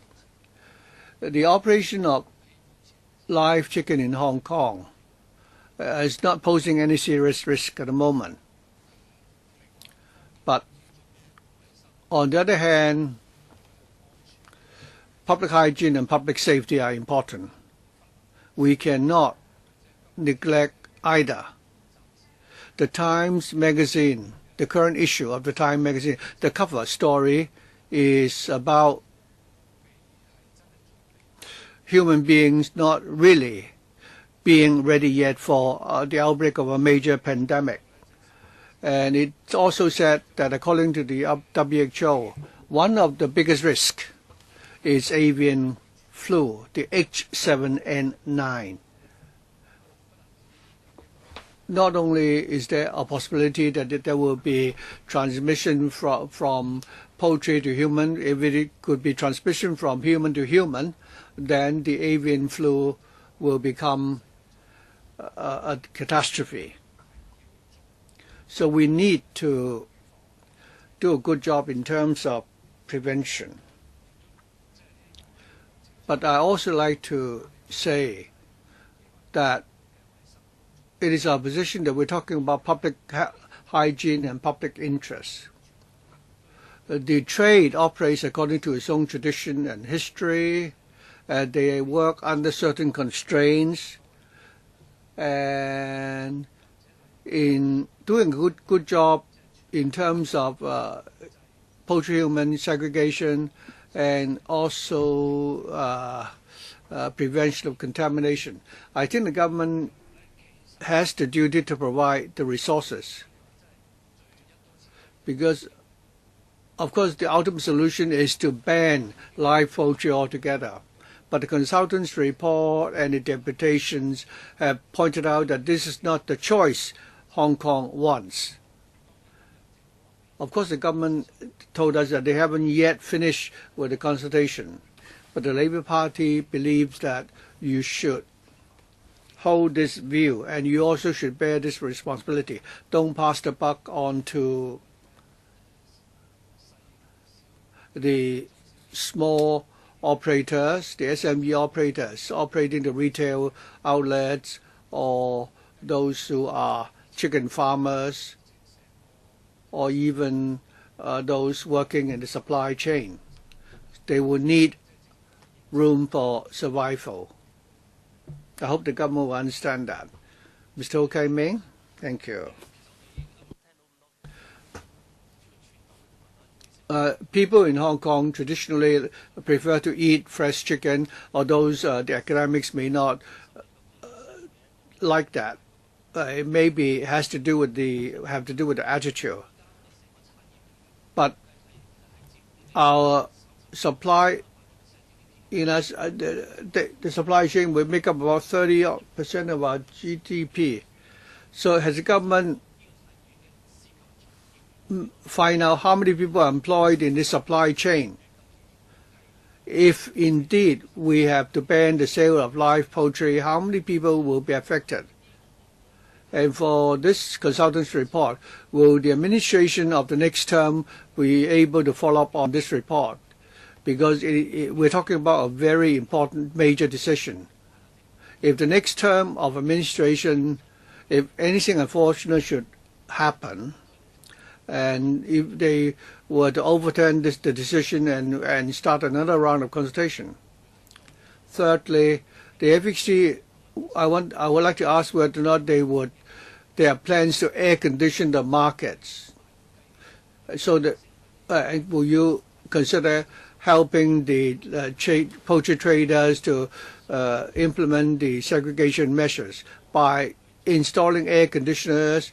Can you help them come up with a good segregation facility so that they will be able to have more outlets to sell live poultry?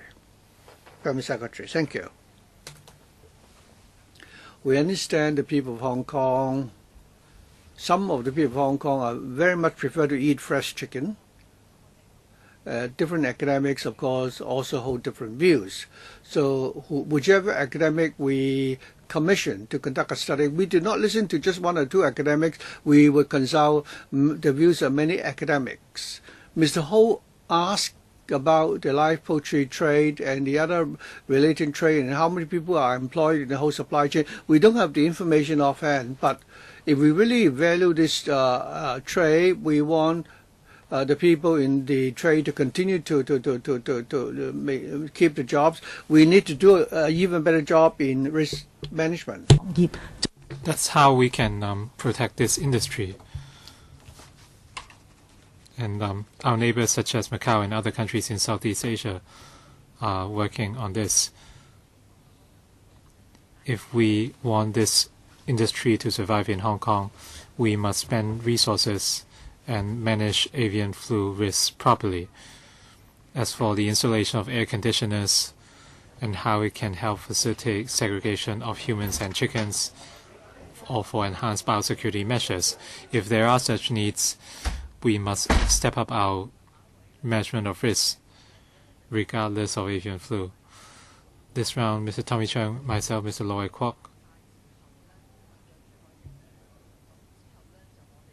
And after that, we will see whether there's any time for the second round. Mr. Tommy Chung, please. Chairman, the government has a lot of money, but I think this spending is unnecessary, or spending money for this report. The trade is happy to read the conclusion. That's why you are smiling. Even though I had a lot of words with Mr. York Chow, but apparently he communicates better with the mainland authorities compared with the current permanent. The trade might not like to listen, but Hong Kong should import more mainland chickens. And I think our farms should raise more chickens as well. If mainland chickens cannot arrive in Hong Kong, the public is forced to pay high prices for chickens.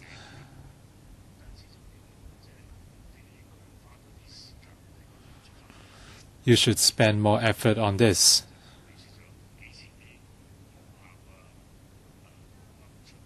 For Permanent Secretary, when can we have fresh pigeons, quails, geese and ducks again? A lot of members ask about transportation, farming and retail. Let's talk about the catering industry. We are suffering because a lot of products are banned. We can only sell chilled and frozen food. They taste completely different. So, Permanent Secretary, when can we start selling fresh geese and ducks again? Well, since you look happy, let's have a visit to Dongguan together and eat something. And the restaurants I know would give me a freshly roasted goose on roasted using lychee wood. Of course, we cannot do that in Hong Kong. Can you relax the restrictions on geese, ducks, quails and pigeons? Permanent Secretary, first of all, the Bureau decided to commission this consultancy study in 2015. And the reason was that there were risks in Hong Kong and other regions in 2014. We wanted to objectively assess the issue.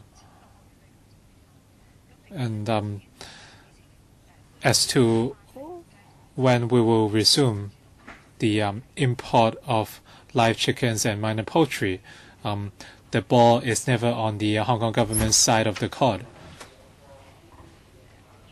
Our arrangements never changed. But in face of a series of incidents in the mainland, they stepped up their control, and this is a safer approach.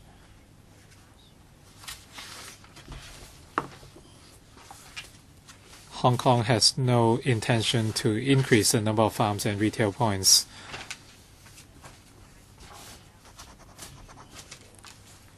When we responded to the trade of Mr. Stephen Ho, we are open in terms of consolidating chicken farms or reprovisioning them.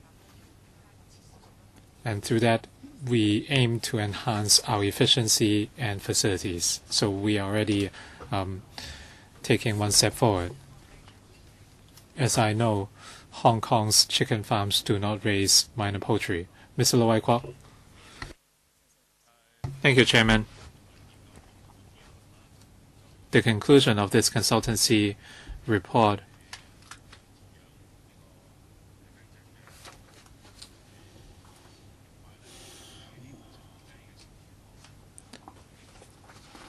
would certainly be good news for chicken lovers and live chicken traders.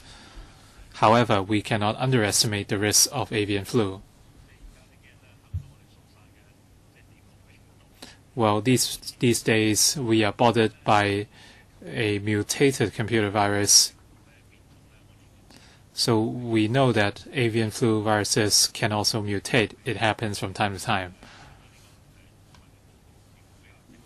So we find this consultancy report rather positive, and we need to continue our work on surveillance, because we wouldn't know when new viruses would surface, and we must be well guarded. I want to follow up on Mr. Tommy Chung's question.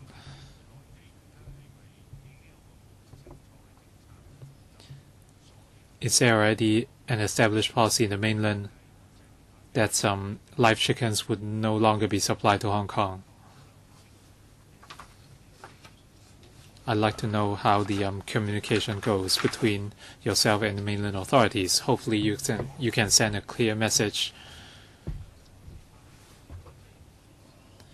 If we are to consume other forms of poultry, we can only buy chilled products rather than live poultry. So we should have a clear position on this. Since they stopped exporting live chickens to Hong Kong for quite some time, can the Hong Kong government come up with a clear conclusion with the mainland authorities? Permanent Secretary, thank you very much.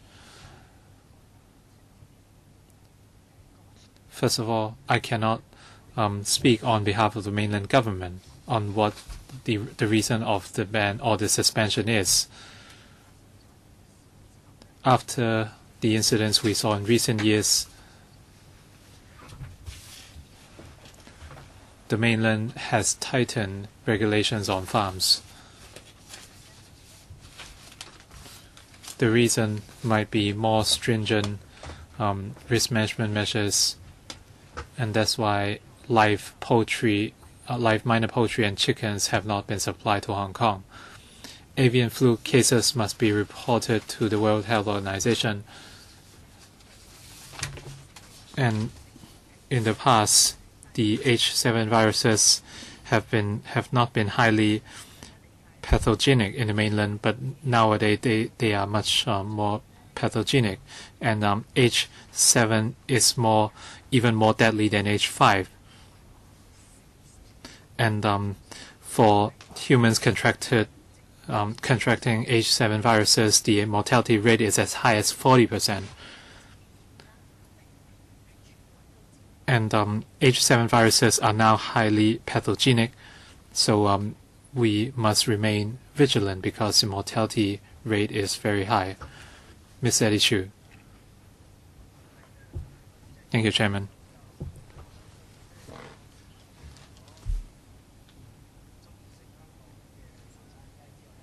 Apart from consuming locally farmed chickens, the Hong Kong people wants to consume other local produce in Hong Kong as well. That's due to the trust in our agricultural products. With the new agricultural policy, hopefully the government can meet the public's expectations. I think the demand is not just on live chickens. I have 3 questions. The Permanent Secretary said she does not intend to increase of chickens farmed. But as some deputations said, there are more and more village houses near chicken farms, and the incompatibilities with the neighboring developments have heightened. I live in Pat Hung and Kam Tin. A lot of residents complain about odor or pollution to the rivers or channels. I think such conflicts would only escalate in the next 10 years. If the government wants to allow the industry to survive or develop, how would you conduct your land planning? The government is thinking about an agricultural park. So are there specific arrangements for the trade within the park?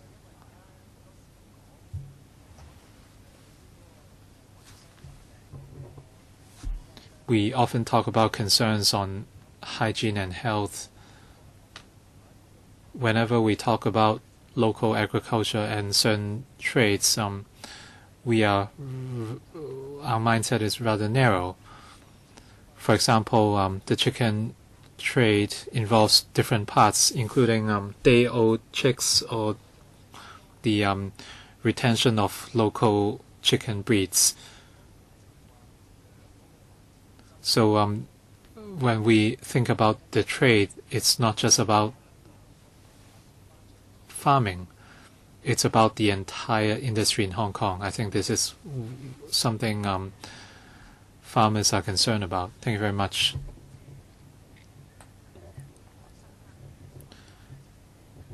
Mr. Chu certainly has a very good understanding of the situation, and before the recess, we will update LegCo on the latest progress of our new agricultural policy. As for the agricultural park, the size is only about 70 hectares.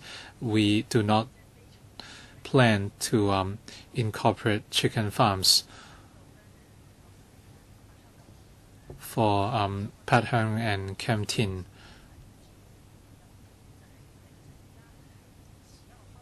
I'd like to stress that we remain open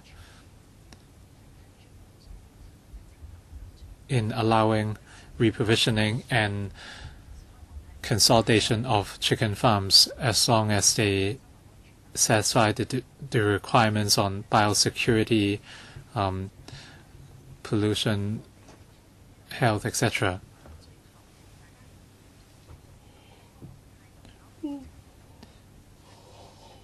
If after scientific assessments we find that with more stringent controls we can allow the live chicken trading to continue, then we'll certainly give our stance.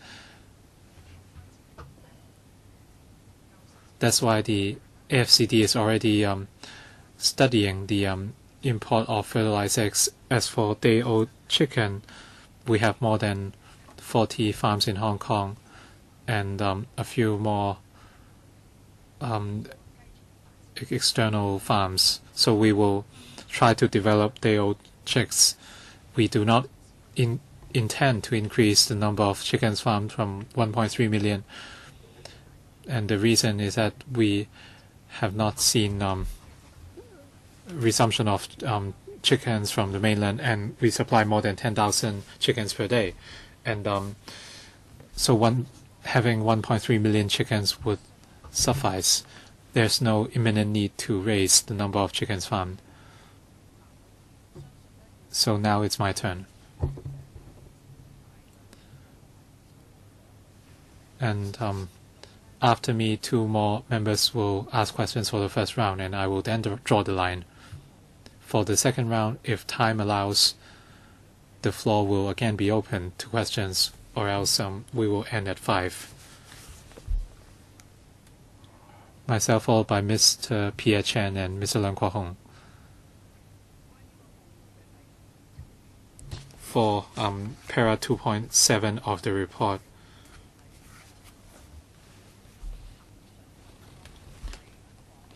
it's about the recurrent expenditure and costs on surveillance. In 2015 to 16, $63 million were spent, having considered the annual supply of chickens at 8 million kilograms. So the cost of the safeguarding measures is equivalent to $8 per catty or per kilogram, or less than $15 per poultry. So for the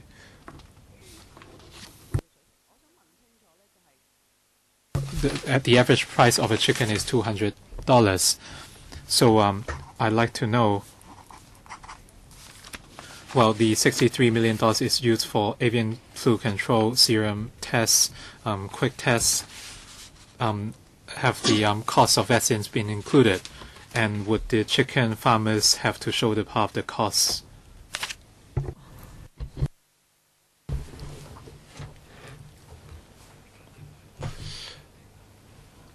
If I may briefly respond to that. We have heard the figure of 60 million odd. It's not entirely live chicken.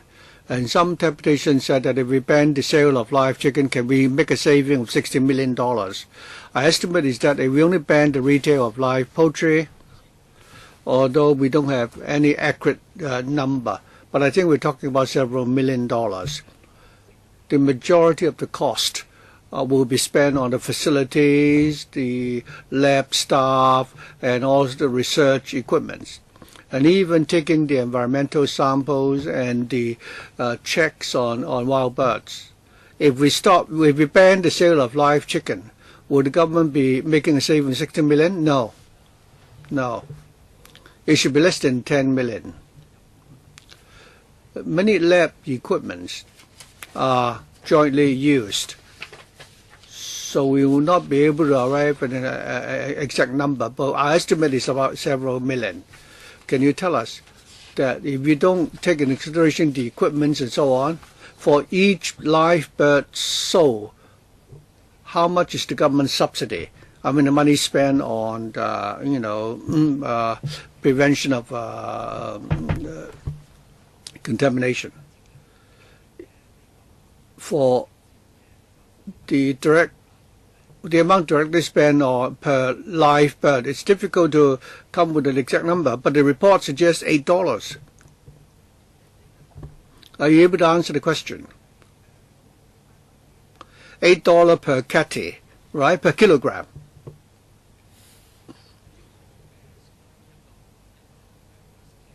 This is actually the worst case analysis.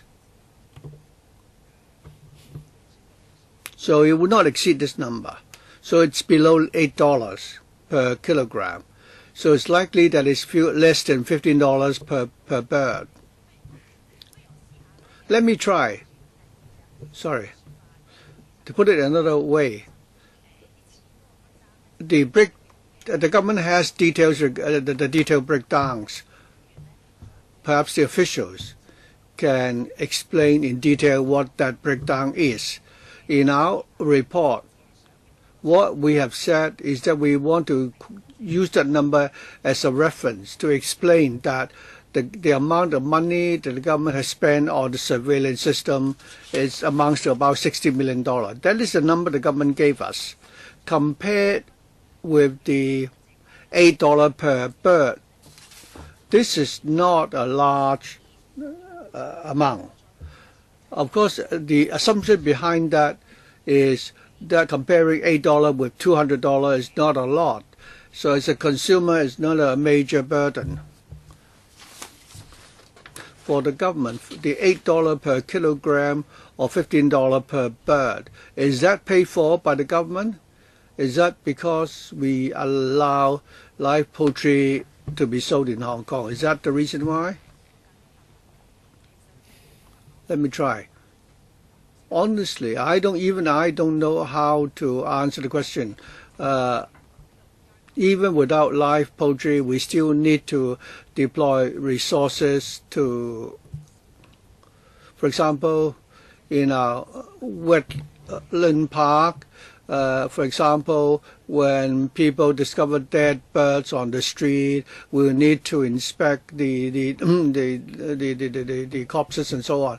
If we do away with all the poultry farms and the wholesale market and the retail outlets, that we can drastically reduce the lab equipment and personnel. But however, I'm not able to give you a number. Okay, we still have one more meeting yet. Perhaps you can give us the details of the next meeting. All I can say is that you asked whether or not this is included or not. Dr. Sid could explain. But if members decide that we continue to allow the supply of live poultry in Hong Kong, then whatever the cost, we have to do it. The consultant quoted a retail figure, but I have to consider what we are comparing, because that's the price, of the chicken when it comes out the farm is not the same, because the retail price would include the cost of transportation and so on. The 15% would include the profit for all the people in the supply chain and so on. Perhaps Dr. Sid can further elaborate. Now, who pays?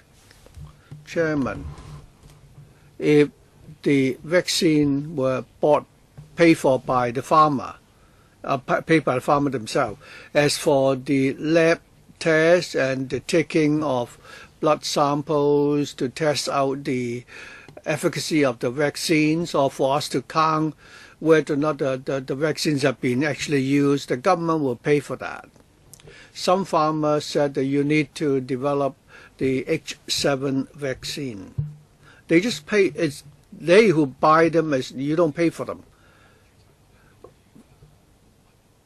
Yeah, it's the farmers who buy these vaccines themselves. The government is responsible for surveillance. The way they use the vaccines, we want to ensure that they use registered vaccines. They can only buy the H7 vaccine after it's registered. Yes, I have two members who would like to ask the questions. If there's no objection, I propose that we extend the meeting by 15 minutes so the members can finish all the questions they want to ask. You object?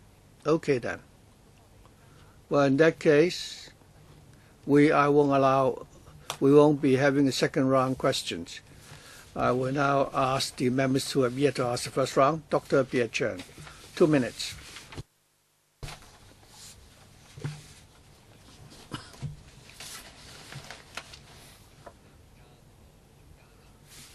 For the number of live poultry, how many percent does it make up the total supply of poultry meat in Hong Kong? You only have 2 minutes to answer the question. Thank you. My understanding is about 10% or less. Okay, that will do. I have the figure on hand. Now, in Hong Kong, well, according to the consultant's report, it is suggested that Hong Kong people like to eat fresh chicken. 40% or more prefer to eat live or fresh chicken. If you ask the parents whether you want the kids to attend,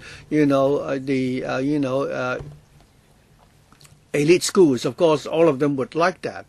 But according to available information, live chicken make up 6.75% of the total supply. This is a number obtained from the government website. It's 0.75%. And the chairman said that every year the government is spending more than $60 million subsidizing those 0.75% of the people of Hong Kong who prefer to eat fresh chicken. The chairman is asking you whether public fund is spent properly. This way. Secondly, we want to protect our own agriculture. We don't want to stifle local agriculture. But I think the government will need to do something here. We've seen abuse of antibiotics. In some countries, they have also done a very good example controlling the use of antibiotics. So I don't know whether the government of Hong Kong can do that as well, so that we can build up Hong Kong as a brand, so that our live chicken will also be able to attain an international brand. Looking at our rules of procedure, I can exercise my discretion to extend the meeting by 15 minutes. I understand the consultant would like to respond.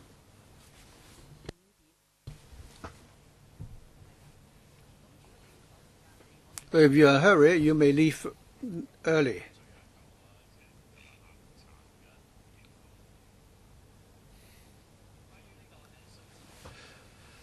We can answer the question in relation to the numbers.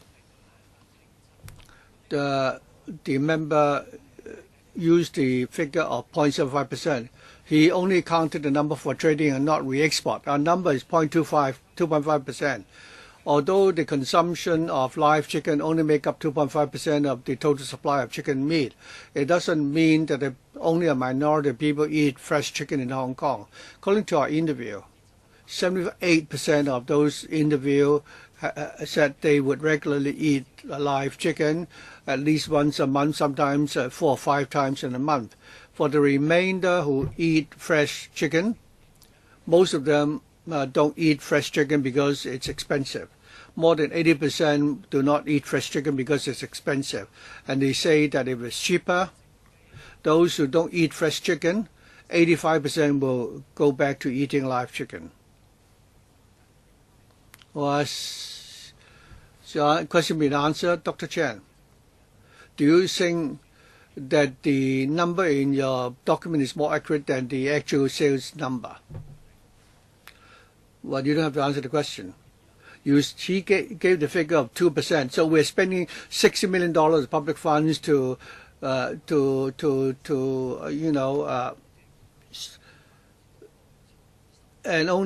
2.5% of the people eat fresh chicken. So have you considered helping our local poultry farmers so that they can improve the quality? For example, the way they use antibiotics and also the supply chain and so on. Because we think that this is very important.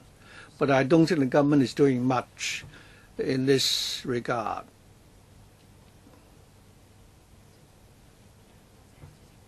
Thank you.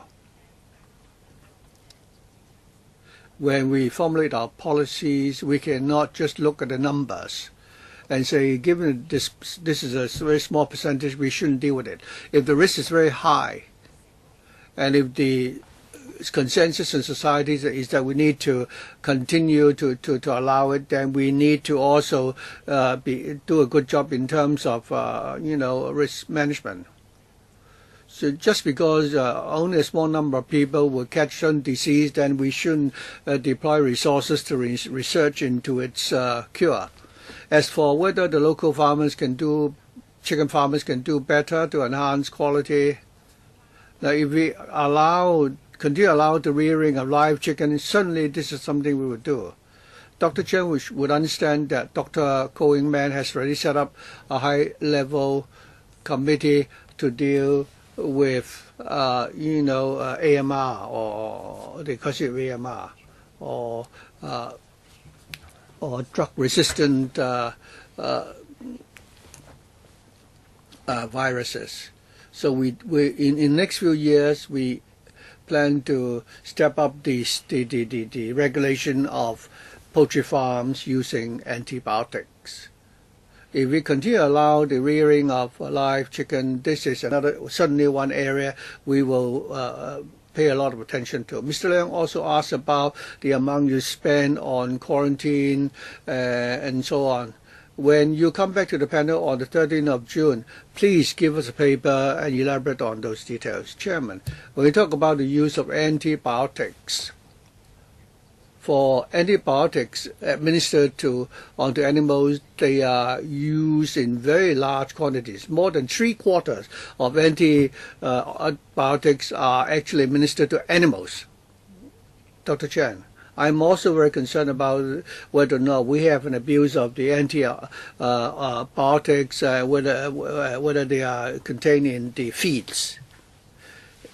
If Dr. Chen has this number, I'm also interested about because Hong Kong don't collect such statistics, and we cannot apply overseas statistics into Hong Kong.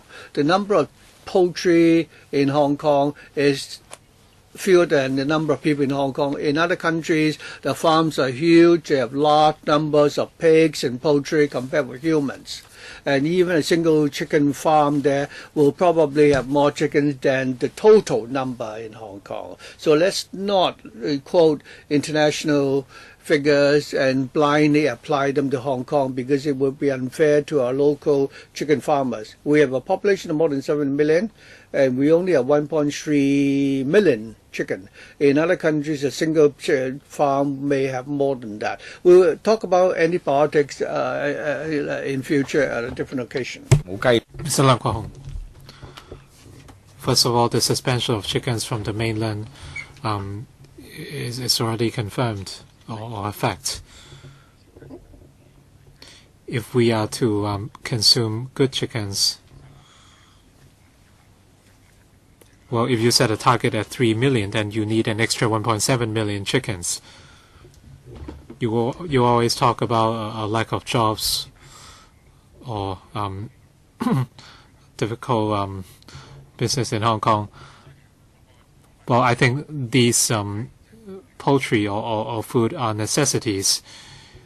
If the export of chickens from the mainland has stopped, you have to think about how to help chicken farmers in Hong Kong. Do you actually have a plan? With chicken farms, you would have chicken traders, and with traders, you would have consumers for chicken. If you can come up with a few breeds of chicken, well, and we have roasted geese and roasted ducks as well. You are working on the new agricultural policy and the agricultural fund. The fund sounds very modern to me. You are going to build waterways in buildings, so why don't you do something here? We are talking about livelihoods, and a lot of people like to eat poultry. We are going to see a new term of the government soon. If you talk about poultry like chickens, geese, and ducks, do you have a 5-year plan for on the number of local chickens and ducks? You are spending $60 million on quarantine. Will you make your budget bigger? You must look at the big picture, or else if you have more poultry, then you don't have enough facilities to quarantine them, and you don't know where to accommodate them. Well, this is all empty talk, but you have to think about this. A lot of people are suffering, and consumers have no chickens to eat. So can you do something? Permanent Secretary, I want to tell Mr. Leung that he can be assured after the public consultation and study, if the conclusion is to retain the trade, we would work on it.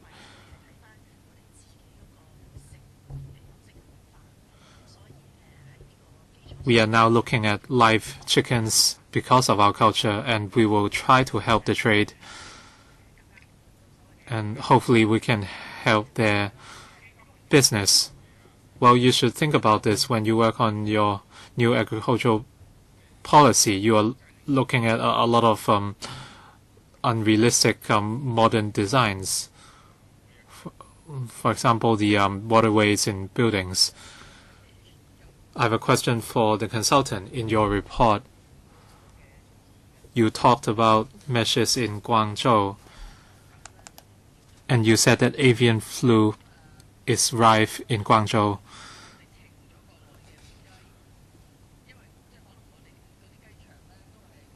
So would we suspend the import of chickens from the mainland, since our chickens come from Guangdong farms? And will you increase the number of chickens farmed locally to 2 million? So would that lower the risks?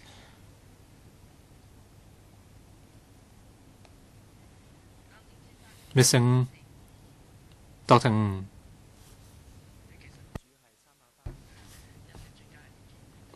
We take reference to expert opinion and the sources of avian flu viruses in Hong Kong in the past. there's no evidence shown that the risk of avian flu from chickens from registered mainland farms is higher than those from local farms. If we detect more positive cases, then the government will reconsider the issue. The situation is very serious in Guangdong. Guangdong is one of the most serious provinces in terms of avian flu outbreaks, and this is listed in paragraph 3.32. The problem is serious on the regional level, but it doesn't represent farms that export poultry to Hong Kong, because those farms fulfill the requirements of the Hong Kong government. They will carry out virus tests 5 days ahead and at the borders, and they would test 30 chickens per batch. So all these correspond to requirements from the Hong Kong government. And together with our analysis of past cases, there's no evidence showing that these farms are at a high risk.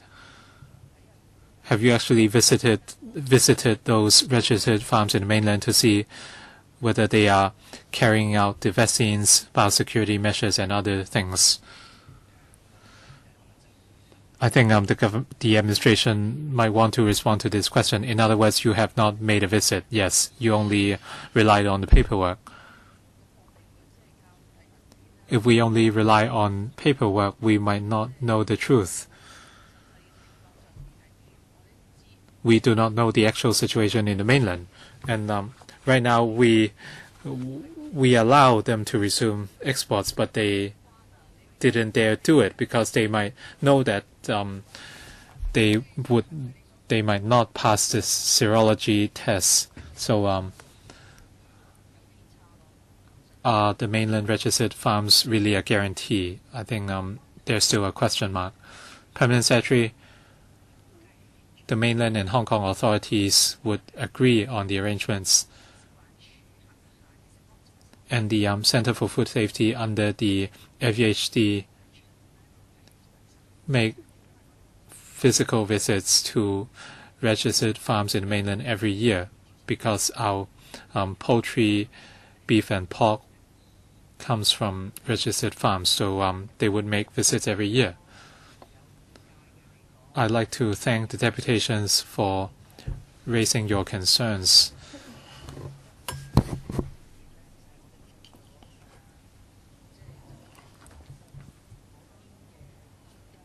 We lack opinion from experts on prevention of diseases. You said in your paper that the Scientific Committee on Emerging and Zoonotic Disease under the CFS made such recommendations, but there are no relevant officers today. We could have engaged in a conversation, but we were not able to do that. So I'd like to know about the consultation arrangements. We are communicating with the trade, and we also received some comments from them. We will also pay attention to media reports.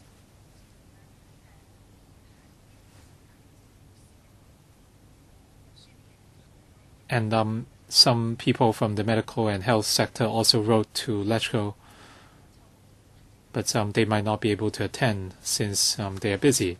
But we have indeed heard their voices. So hopefully the government would listen to different views before making its choice or decision.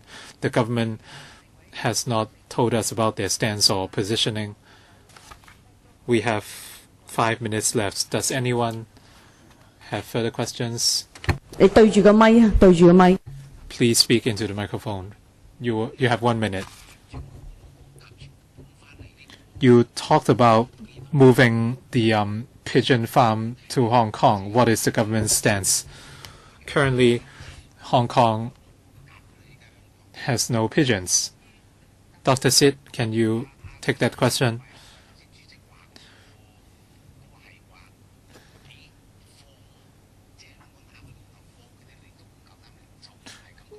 Well, the chairman said that they are refusing to export poultry to Hong Kong. This is not the case. You misinterpreted the situation.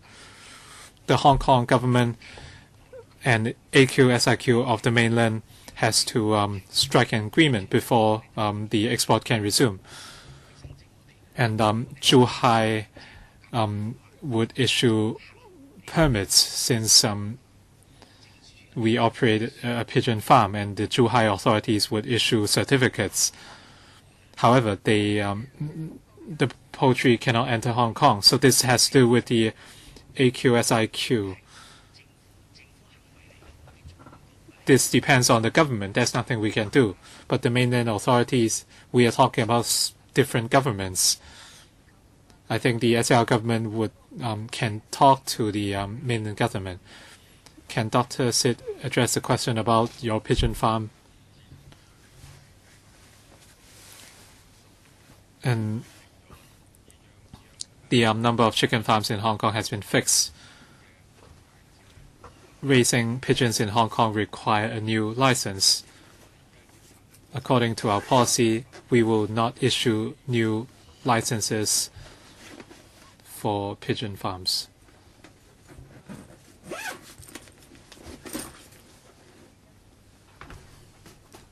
Three more. Please be brief. Mr. Choi.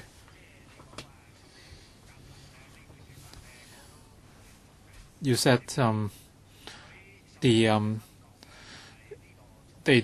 did not dare resume the export of poultry. I do not agree. Well, their conditions are straightforward. They would come up with a quarantine area.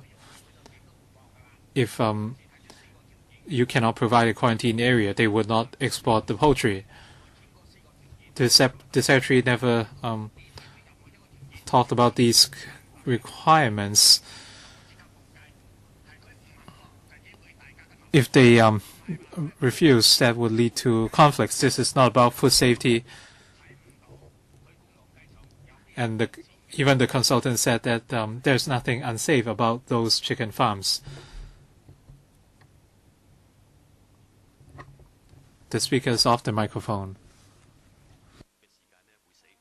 And whenever there are virus mutations, hundreds of thousands of people in Hong Kong would die. So we are very scared. But in the last decade or two, there has been no mutations to H5N1, but H7N1. But even in case of mutations, it might not be too harmful. And the disease of chicken-borne diseases to humans is not negligible. A lot of experts talk about theories. But in the past 20 years,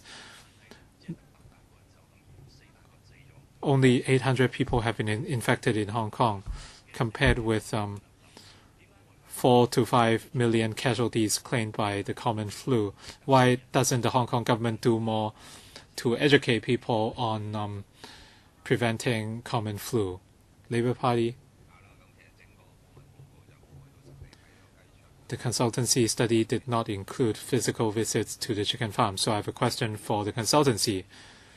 You didn't look at mainland farms, but did you look at or visit Hong Kong farms before you wrote your report?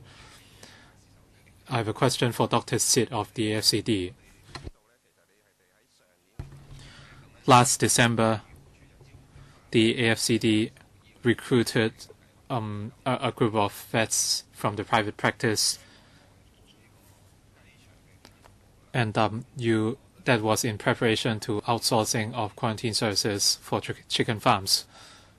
So I have a question on behalf of these vets. So what do you need them to do? When will you brief the vets on the details? Thank you.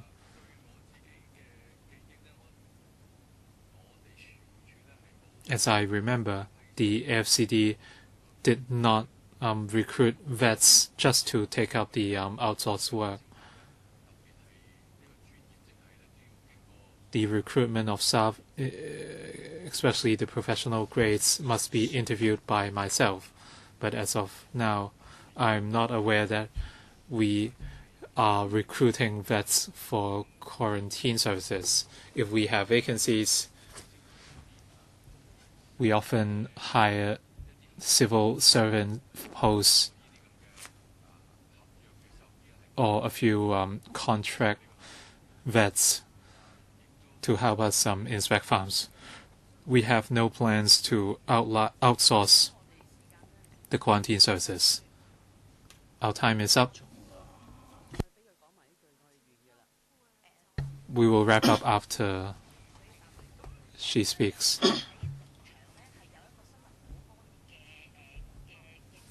Farms have biosecurity guidelines. I'm just an ordinary person. Even as a consultant, I'm not allowed to go into the farm. So given that consideration, we're not able to enter the farm. We have been in touch with the trade. Myself can watch the farm from a distance. So it's not that I don't know anything at all. But looking at it from the supply chain perspective when working on this report, although there are guidelines in place, if people do not follow, the study is not to find out who complies or not, but rather to see whether or not the whole system is there and whether it achieves the purpose of prevention. And when things go wrong, you'll be able to detect what's happening and trace the origin. So we need to find out whether there's such an assessment framework. Thank you. Well, since we have already overrun already, so we need to adjourn our meeting here. And before that, I'd like to thank the consultant, all the deputations, and the officials. With that, we may now adjourn. Thank you.